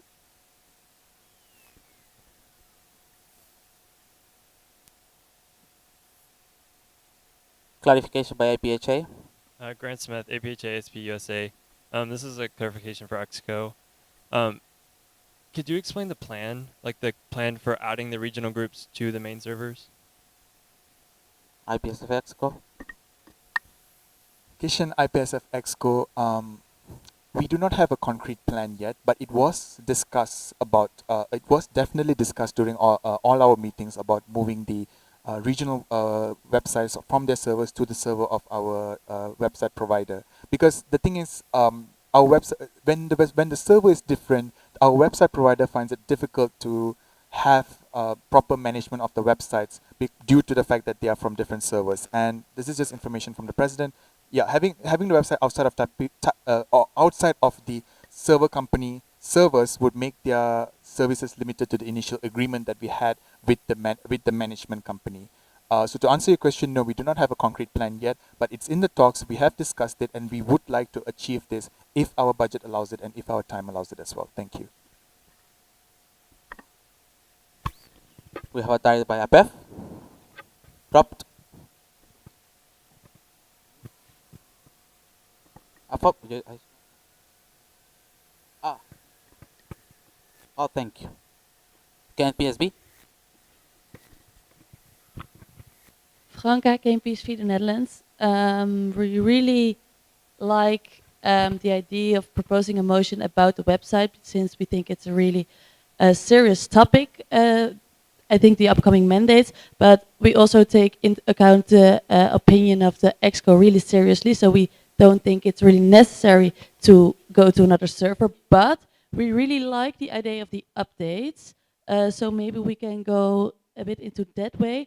But now I'm saying this, I'm thinking we already have this because we have the monthly updates of the chairperson of media and publications, right? So yeah, I don't know if it's still necessary if we can get him, to write every month a piece about it in his monthly updates. Thank you. Thank you, Can PSB. Alpha Austria.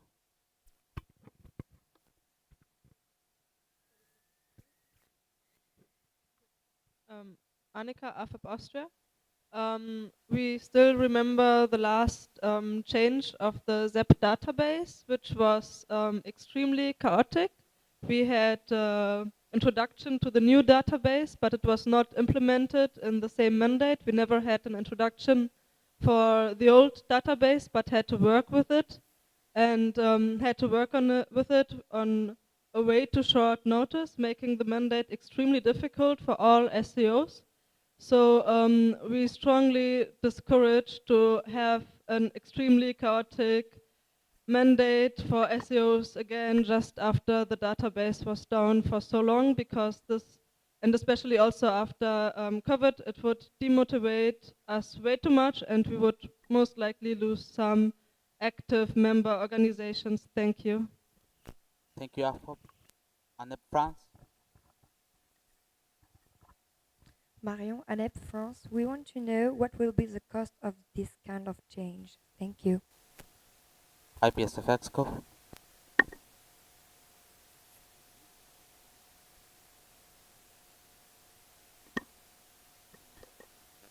IPSF EXCO, I'm very sorry, but I don't have that information with me at hand right now. It will take me time to go back to our records to check exactly how much it was, but I can confirm that it was a lot, and it was a big constraint on our budget. In the interest of time, I don't think I should wait. I should delay the GA by going and looking for that answer. But yes, thank you. Thank you, Alpha Austria. Alex, AFAP Austria. It was mentioned that it's also a concern that a lot of data will be lost or could be lost if the transfer will be done too quickly. This rose in our group 3 questions. How frequently are we making backups? When was the last backup we made? And are the backups tested if they are functional? Thank you. IPSF EXCO.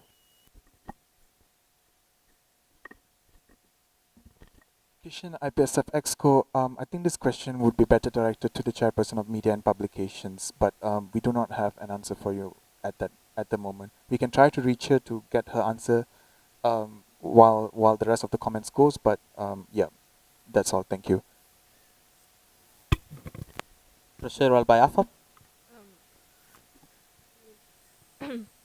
Annika, AFAP Austria, or maybe more like this. Does it make sense to lay the motion on the table until we can get an answer? Thank you. So if it makes sense, we would propose the procedural motion to lay the motion on the table. Sorry. Got that by NAPSA.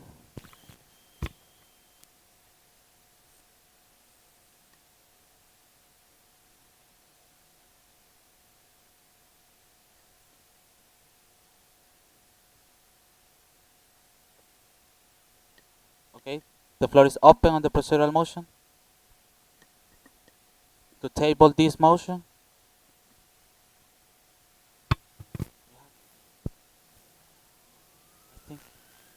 Bev, drop. BPSA.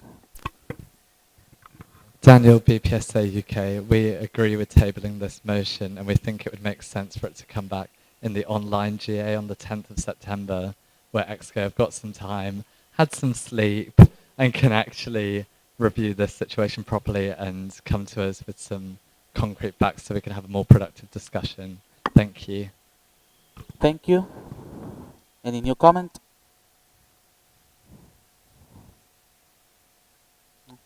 Okay. AFO.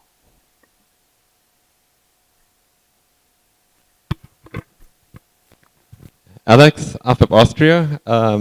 Since it seems the status of the backups is unknown, I would suggest to make a backup tonight.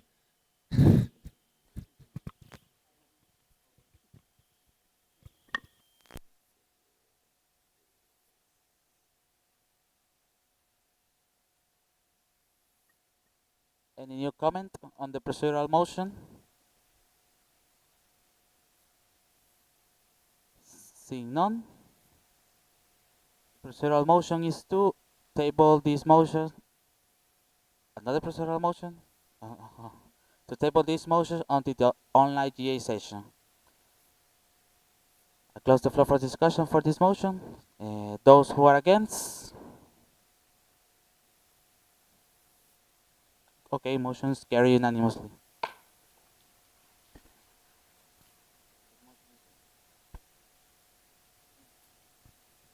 Point of information by IPSF Exco. So, Kishan, IPSF EXCO have been receiving a lot of messages from the rest of the executive committee. I just want to mention everything to be clear, but we will still discuss this later for the next session of the GA. Now, a sustainable and final migration of the website to another server would imply a redesign and develop the website because a complete redesign and redevelopment of the website, because as long as our website manager is our website developer, we are kind of restrained with them. That's why it's going to take a longer time than expected. If we were to change to another server, then the server that is being given to us by our website manager. And we have one server with our website manager solely for IPSF Euro, the SEP database, and IPSF Global. To add on to what I said just now about not having a concrete plan, we did talk about one plan, which is to move the regional websites to a separate server on their own, but still being hosted by the website provider. But of course, that also still takes time and a lot of money, which we'll definitely discuss in the next in the next session of the GA. As for the backups, there are backups, and we use them each time we try to move the website, and it is a routine practice being done by our website provider. And yeah, that's all I have to say. And I just would like to state a reminder to the General Assembly. I know it's more than 1 minute. I'm sorry.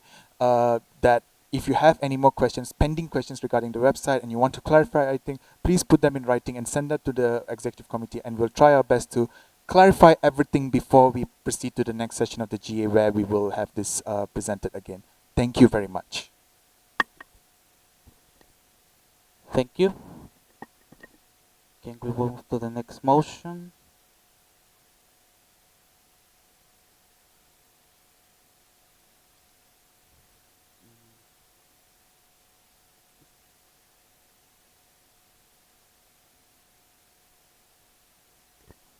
Motion 81, DC68 IPSF General Assembly mandates the IPSF Executive Committee to investigate the possibility of online attendance of IPSF honorary life members and alumni at the IPSF General Assemblies, starting from the 69 IPSF General Assembly. The results of this investigation shall be shared for discussion with the member organization no later than 31st of January 2023, proposed by NAPS Australia and seconded by ASEP Algeria. You have 3 minutes for your motivation.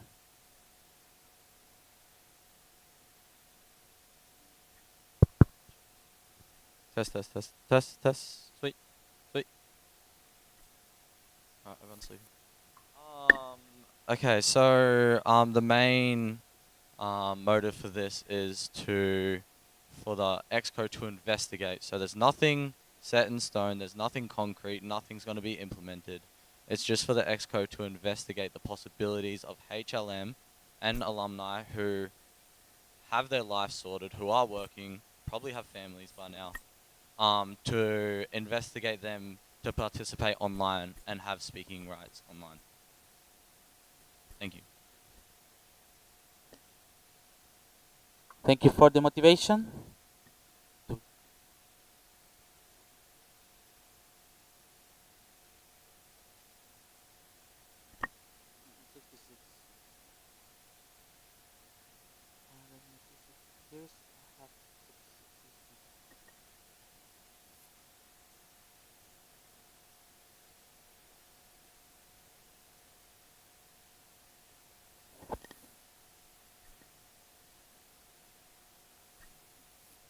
Point information by IPSF Exco. Kishan, IPSF Exco point of information. We had a previous investigation, something similar like this, but it involved the possibility of having a hybrid GA for everyone attending the GA, not just for HLM and alumni. The results of that investigation, we found that that it was not possible to have a hybrid GA regardless of the situation. The investigation was mandated by the 66th General Assembly to be reviewed by the 67. It was presented and it was accepted. So I just want to this is from the executive committee. If this motion were to be passed, we will carry the investigation as mandated. But I can say that likely that the investigation results would be the same as the previous investigation. The investigation was already done for the GA as a whole. Thank you. Point of information by KNPSB. Franca, KNP's for Netherlands, just a point of information. I think the reason because it is not possible is because of the Dutch law that annual general assemblies needs to be in person. And now because of COVID, we have like a temporary law that is going on until October the 1st, 2022, they say. But I think that's the reason. Thank you. Point of information by IPSF Exco.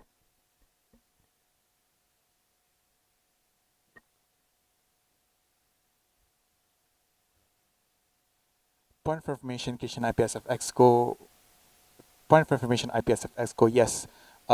Thank you, Ken Peshvi, for raising that thing. Raising that point. It is because of the Dutch law. Since we are an legal association registered in the Netherlands with the Dutch Chamber of Commerce, we are not allowed to have a hybrid General Assembly. Since we are out of the pandemic and everything in the Netherlands is already okay, as with the rest of the world, it is mandatory for us to have an online General Assembly. And also another thing about the the main reason why this was not encouraged was because it's going to have more people not attend the General Assembly. Not attend physically, and we're going to have people using this as an excuse not to attend World Congress as well. Which is why we didn't want to. Which is why this is the result of the investigation. Thank you.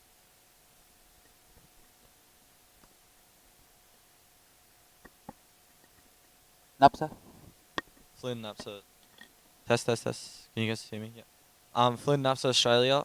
I think what we are wanting to investigate is because they don't have voting rights, are they able to attend GEA online and have speaking rights? Thank you. IPSF Exco. Kishan, IPSF Exco, voting rights? Yeah, like they're not sitting. Flynn Napsa Australia. They're not sitting at the tables to vote. Okay, thank you. HLMs and alumni and member in associations do not have voting rights. Only full members have voting rights. So are you talking about voting rights or speaking rights? Flynn Napsa Australia. So I think that's what the investigation was before, was to have a hybrid online where CPs, SEOs, and people can vote online, and also vote in person. But because I know that they don't have voting rights, are they able to attend online and have speaking rights? Thank you. IPSF Exco. Okay. Right. So the previous investigation was yes, to investigate whether or not a hybrid GA was possible or not. The motivation for that investigation, I can't remember what was the motivation, but of course, if at all, if yeah, well, if at all a hybrid GA was enabled, of course, it would mean that those online will have voting rights. But this voting rights is only granted to full members and official delegates of full members. Now, HLMs and okay, at the moment, okay, yeah, HLMs, if they were to participate in the assembly here, they will have speaking rights. So this motion, I believe, is that if it were to pass, it will give an opportunity for HLMs to attend online and will have the rights to speak. And since we had a motion before this to also allow alumni to have speaking rights, it means that we are going to have a hybrid GA for the alumni and HLM to attend online and to have them have speaking rights. But of course, this is not what the motion is mandating. It is still an investigation. It's mandating the IPSF Exco to investigate the possibility of this. Thank you. BPSA? Daniel, BPSA UK. We just want it to be in the minutes that the actual idea of having a hybrid system, although it does contradict the Dutch law, we do think it increases accessibility to those with disabilities. Coming to World Congress is something that a lot of people might struggle to do, for example, if they're in a wheelchair, if they have medical devices that they need kept on them. So saying that, if there was a hybrid system, the reason that hello? The reason that wouldn't be able to happen is because it would have a lower attendance at GA. I can understand that, but we just want to note that there's not only negatives to hybrid sessions because it can increase accessibility to all. Thank you. Thank you, EPSA. Next, ALPSA. Dropped.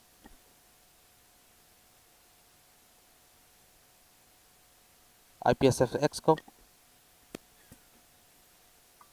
Kishan IPSF Exco, well, people can still participate in GA without speaking directly because we have a live stream. And while in this World Congress the live stream was a bit wonky here and there, we still managed to make it a point to have a live stream because it is mandated by the official documents that if we do not have a proper participation in the General Assembly, a live streaming of the General Assembly shall be provided. It has been done before for the past few World Congresses, so information for all of you guys. Thank you. Thank you. We have CCPSA Czech Republic. Dominika, CCPSA Czech Republic, we wanted to ask, how do you imagine we do work with the closed discussion? Since there will be proper participants of the GA, are they going to be connected or? Thank you. NAPSA? Flynn, NAPS Australia, can I clarify that it's only about closed discussion that you're talking about? Yeah. Flynn, NAPS Australia, closed discussion won't involve them, will it? Clarify? Yeah. Okay, it will. NAPSA? That's why there's an investigation. Thank you.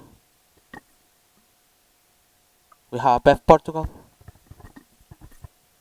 Denise, APEF Portugal, we would just like to ask, in case it is possible to have this kind of hybrid GA, how would it work for the pricing? Like, are students or alumni or whoever are supposed to pay to attend the GA?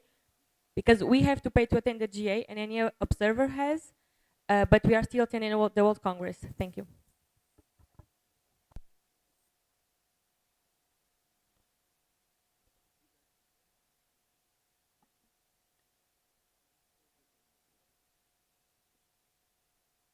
Point of information. IPSF Exco. NAPSA? Flynn, NAPS Australia, this only applies to HLM and alumni. Yeah, thank you. IPSF Exco. Kishan IPSF Exco, well, I cannot directly say how much this is going to cost us or anything because the investigation has not been done yet. The motion is just to mandate the EXCO to do it, to carry out investigation to see if this was feasible. And I cannot have the conversation. I mean, I cannot have the investigation right here, right now. But, well, honestly, I cannot say. I cannot answer your question. I'm sorry. Thank you. Thank you. Dropped. Okay. Any new comment?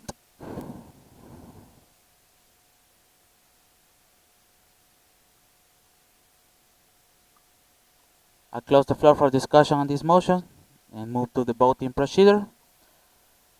Those who are against this motion, abstaining, we have 2 abstentions. Those who are for,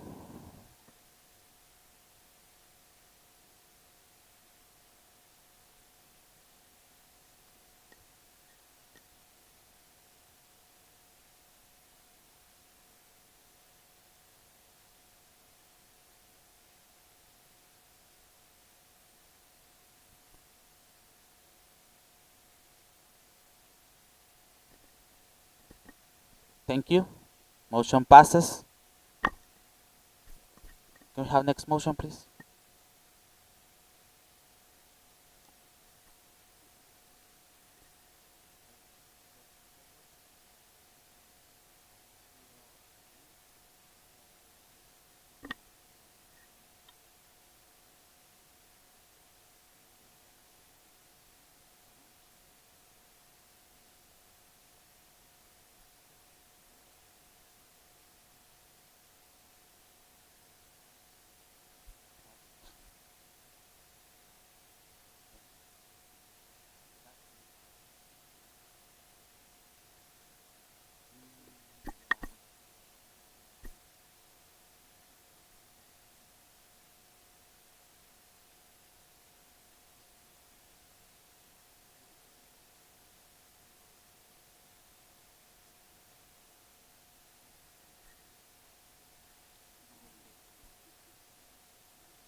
Next, we are going to see motion 82. That reads, this 68 IPSF General Assembly amends the IPSF domestic rules, Article 14.4.6.b and Article 14.4.6c to change 55 euros to 65 euros. Therefore, amending 14.4.6b not exceed 55 euros per night for the first registration period. 14.4.6.c, the registration fee for IPSF events will be set in the preferred currency of the host country during the approval of the event budget by the General Assembly or Regional Assembly respectively. The registration fee will not be higher than 55 euros per night when converting to euro using the exchange rate on the day of approval by the General Assembly or Regional Assembly respectively. 2. 14.4.6.b not exceed 65 euros per night for the first registration period. Member organizations are, however, strongly encouraged to keep the ticket cost as low as possible. 14.4.6.c, the registration fee for the IPSF events will be set in the preferred currency of the host country during the approval of the event budget by the General Assembly or Regional Assembly respectively. The registration fee will be higher than 55 euros per night when converting to euro using the exchange rate on the day of approval by the General Assembly or Regional Assembly respectively. Can I have the proposer and the seconder of this motion?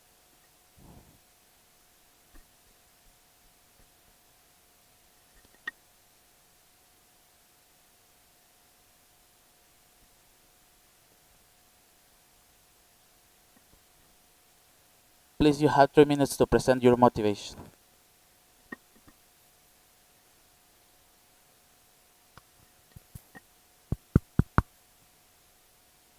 Patrick Kerr, BPSA UK. Dear General Assembly, today we present to you this motion as we believe that due to the rising living costs and inflation around the world, the maximum fee that can be charged for the tickets per night per delegate of IPSF World Congress or IPSF Regional Symposia should be increased from €55 to €65. We, the BPSA, would like to make this amendment to allow costs per delegate to keep in line with the rising inflation faced globally. This will allow countries with higher costs of living to host IPSF events like regional symposia without the strain of requiring thousands and thousands of euro of sponsorship money to compensate for hosting the event. We believe that this is essential in maintaining and growing IPSF as a federation, particularly in countries where there's a greater need for IPSF and its programs. To give an example, the BPSA over the past 6 months have tried to create a bid to host Euros, but our exec have refused due to the financial risks that hosting this event would have on our MO. Given that all losses made by these events have to be incurred by MOs themselves to deal with.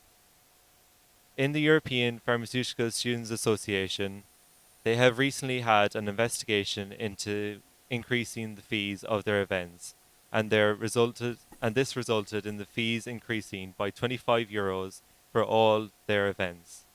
We want to highlight that this would be the maximum amount that can be charged, but in regional symposia guidelines it states that if the event can be hosted for cheaper, it should. We are open to answering any questions on this. Thank you. Thank you for the motivation. Now the floor is open for discussion. Alpha Bostra.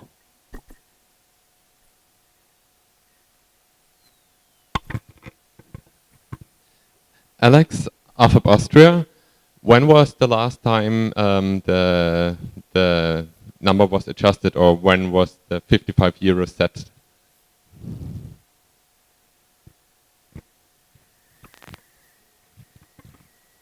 Patrick.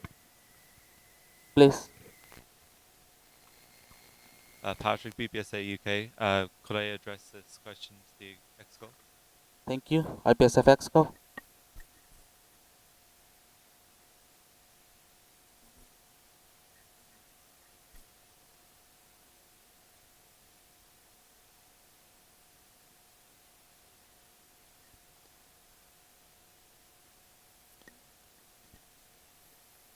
Point of information by IPSF EXCO. I don't have that question IPSF EXCO. I don't have the information on hand at time, but I will try to find out immediately, and I will raise a point of information once I find it out within this motion. Thank you. Thank you. KNPSB the Netherlands. KNPSB the Netherlands. So we have recently also looked into this matter. We had a working group of which I was part of, and we looked into the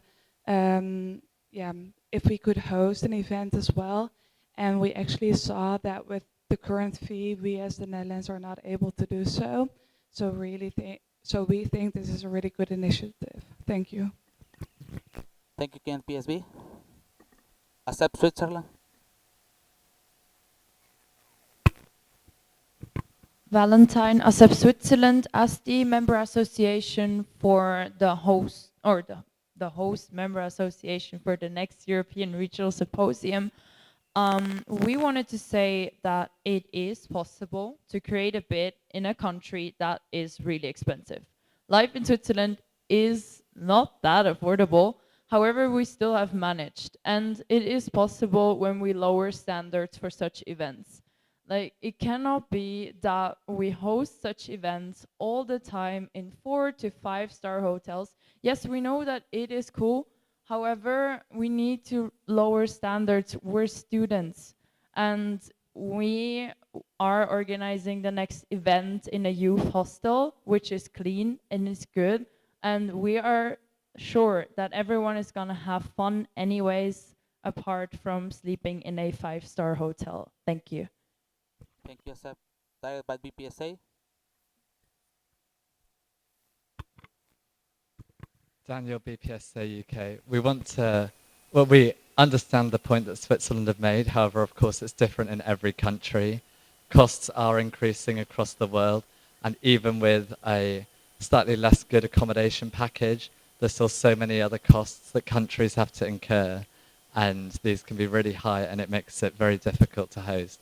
What we want to also say with this is there is a section in the new amended version that if you can host it for a cheaper price, you absolutely should, and that is a very strong recommendation. This is a maximum. It's not something that should be aimed to be reached, but something that it, at the moment, it creates a barrier, and there is a lot of countries potentially, I can only speak on behalf of us, that cannot host this event due to the fact that the ticket costs mean that you have to get, in our case, it was £10,000 of sponsorships from £10,000 worth of sponsorships. It can be very difficult for some countries to host these events, which means that students will never get to come to our countries to experience pharmacy there. So we just really want to emphasize that although that may be the case in Switzerland, as someone who tried to do this, I did investigate this, and it physically was not possible. But thank you for your comment. Thank you, BBSA. IPSF Exco. Point of information, IPSF Exco. So I have an answer for the previous question. The last change that was made for the maximum registration fee per night is the previous number was 45 euros, and it was changed to 55 euros in the 63rd General Assembly in 2017. Thank you. Next, we have Accept Switzerland.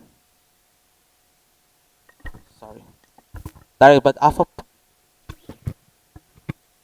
Alex, AFEP Austria, change from 55 euros to 65 euros would be a change, an addition from 18% to the current value. And taking in account the inflation rate in Europe over the last year, this wouldn't be reached since 2016, 17. We only got an inflation of around 10%.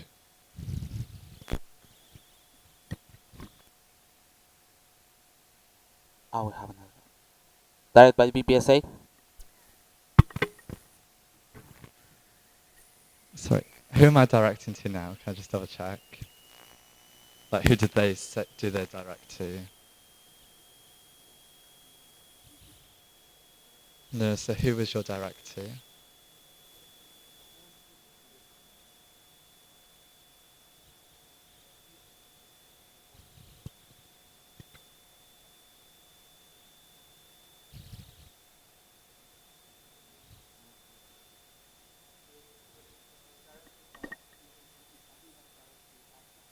Yeah, No, IPSA UK. We also just wanted to highlight, I forgot to mention it earlier, that a lot of companies and sponsors are less willing to give money now due to the pandemic.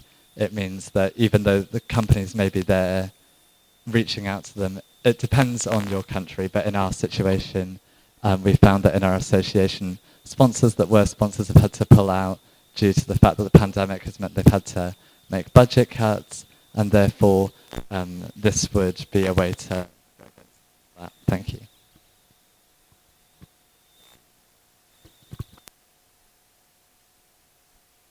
Accept Switzerland. Yasmin Accept Switzerland. So I just wanted to add to what Valentine has said, that we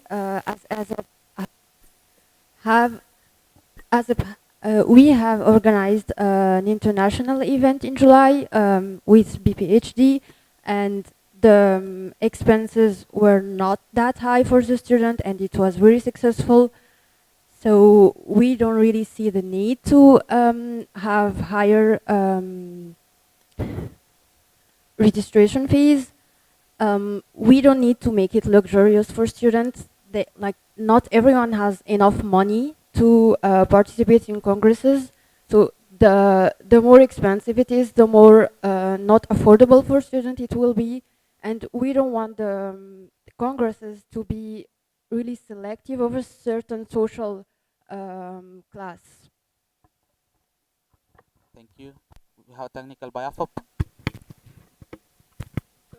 Annika, AFAP Austria. We think there's something wrong with your system because you killed our new point. Thank you.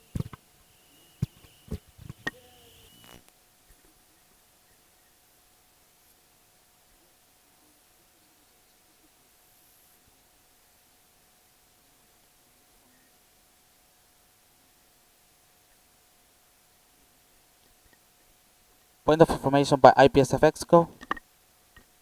Kishan IPSF Exco, the regulation that is in the official documents, it is not giving the member organizations, the hosts, a mandate to have the maximum price for their events. The reason why this limit was put is to ensure that there is no over expenditure or no over dependence on fees to be put onto the participants of both the World Congress and the regional symposia. It is just meant to be a limit, and of course we will always advise the hosts of these events to never ever take try not to take the maximum amount, because yes, we understand, we are all students, it is an extreme strain on our finances and IPSF budget as well. So this is just an information for why we have this limit in the first place. It's not telling the host to always have the maximum, which is highly discouraged. Thank you. Thank you. Point. Next, AFAP. Direct BPSA. Yeah, Patrick, BPSA UK. Just in relation to Switzerland's point there, just a direct point. Every country is different with their sponsorship, and also just in relation to the EPSA event that was hosted last summer, and there was a good few complaints made after the event, just in relation to how much was spent in terms of food and the actual menu throughout the week. It was quite insufficient, what was given and what was provided. So therefore, I wouldn't actually agree with your point, and I would actually disagree with what you've just said.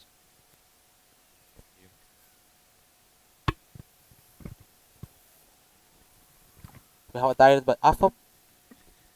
Annika, AFAP Austria. In terms of how the budgets are spent, you should also keep in mind that costs are different in different countries. Some countries have a really high quality of food, so they also pay more for the food. For example, in Austria, the cost for food is really high, or quite high compared to neighbors, while the quality is also really high, though the cost for living is quite low compared to neighbors.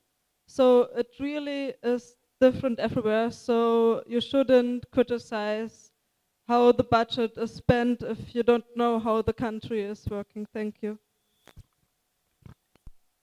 Thank you. Point of information by KNPSB.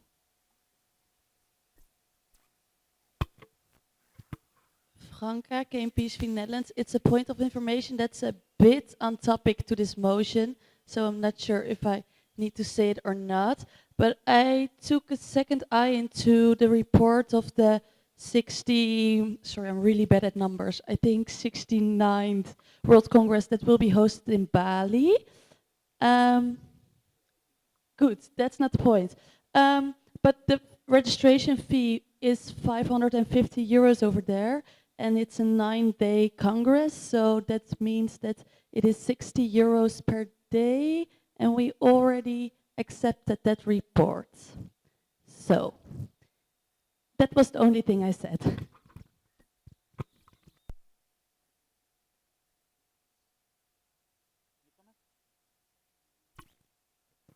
When you don't like, they have a day 0, I don't think you need to take it into account because it's only arrival and welcoming party.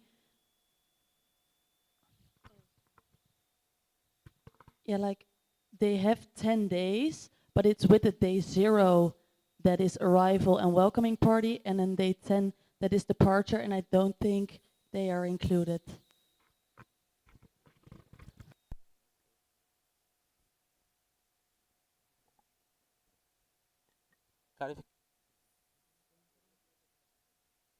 Clarification by APF. Dropped. You.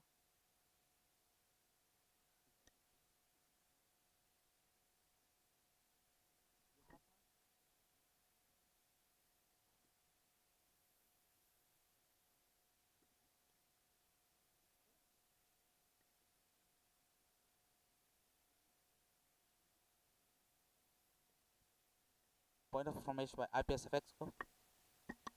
Kishan IPSF Exco, and just for the sake of the minutes, I want to just correct Ken Peshvi. It's 68th World Congress that's happening in Bali, just for the minutes. And okay, to quote the official documents, it is 55 euros per night, and this is because most hotels count staying overnight as one stay, so that is one day as it is. And if I'm looking correctly at the presentation slides that was provided by the reception committee of the 68th World Congress, it states here plan registration costs World Congress phase 1 54 euros, which is correct. Sorry, less than €1, and I have clarified this with the reception committee. This is for per night. Like this, they are just stating per night. They didn't state the whole package fee, which they should have done, but this is still correct. So it's 54 euros. Thank you. Okay, next, AFAP. Annika, AFAP Austria. We want to state that. Hello? Okay. With this, with the fee of 540 euros in total for 10 nights, some member organizations who were always present at the general assemblies, at the offline general assemblies, are now considering that it might be too expensive for their associations. So if we raise the price even higher, it will become more difficult for more associations.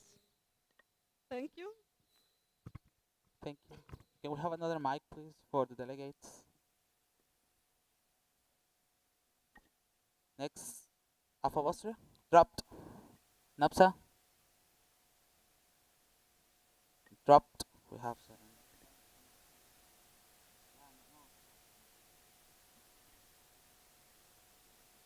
Point of order by IPSF Exco.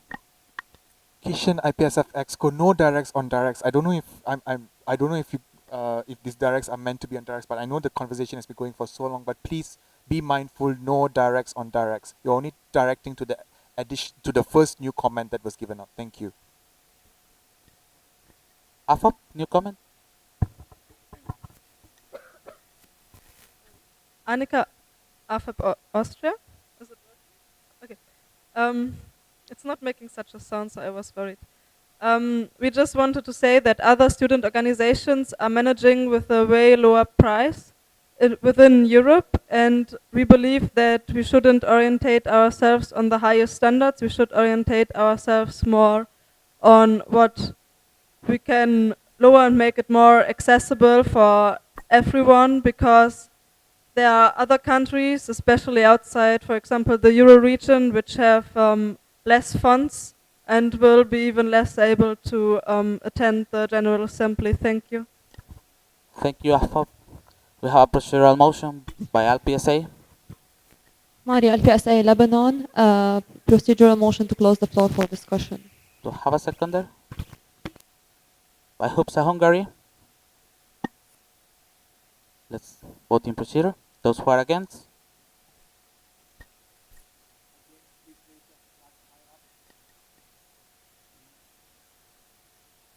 Against the motion to close the floor for discussion?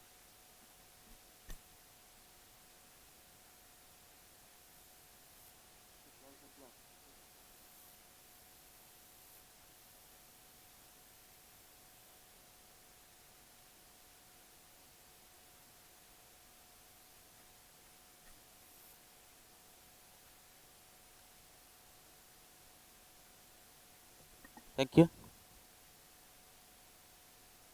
Now, those for?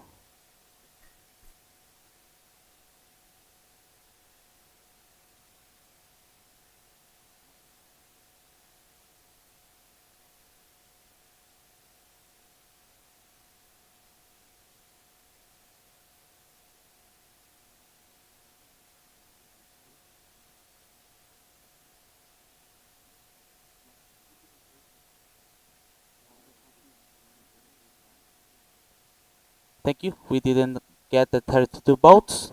Again, those who are against this motion? On close the floor for discussion. Okay, let's please down to the cards, please. We are going to do it again. Down the cards, please. Those who are against to close the floor for discussion. Please do not change your opinion.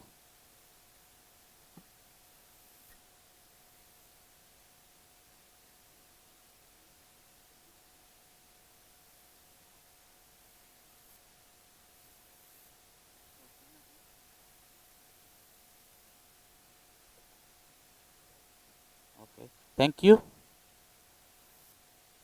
Those who are for to close the floor for discussion.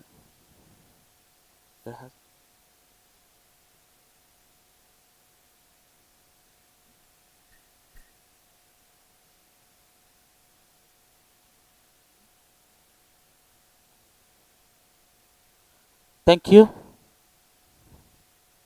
Motion carried. The floor is closed for discussion. And we are going to move to voting procedure on motion 82.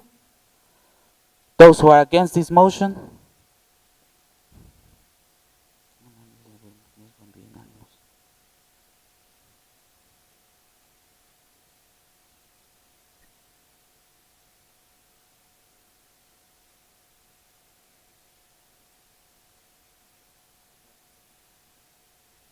Thank you. Those abstaining. We have no abstention. Those who are for this motion.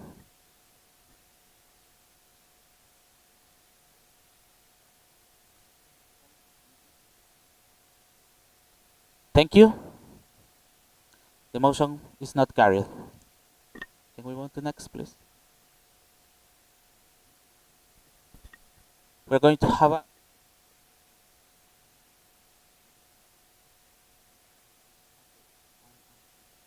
We're going to have a 15 minutes break.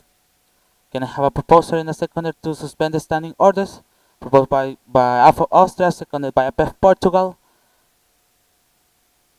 Those who are against? Carry unanimously. Kishin, please roll call.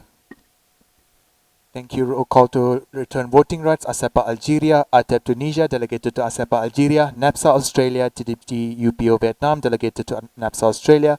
AFOP Austria, CAPSI Canada, CCPSA Czech Republic, EPSF Egypt,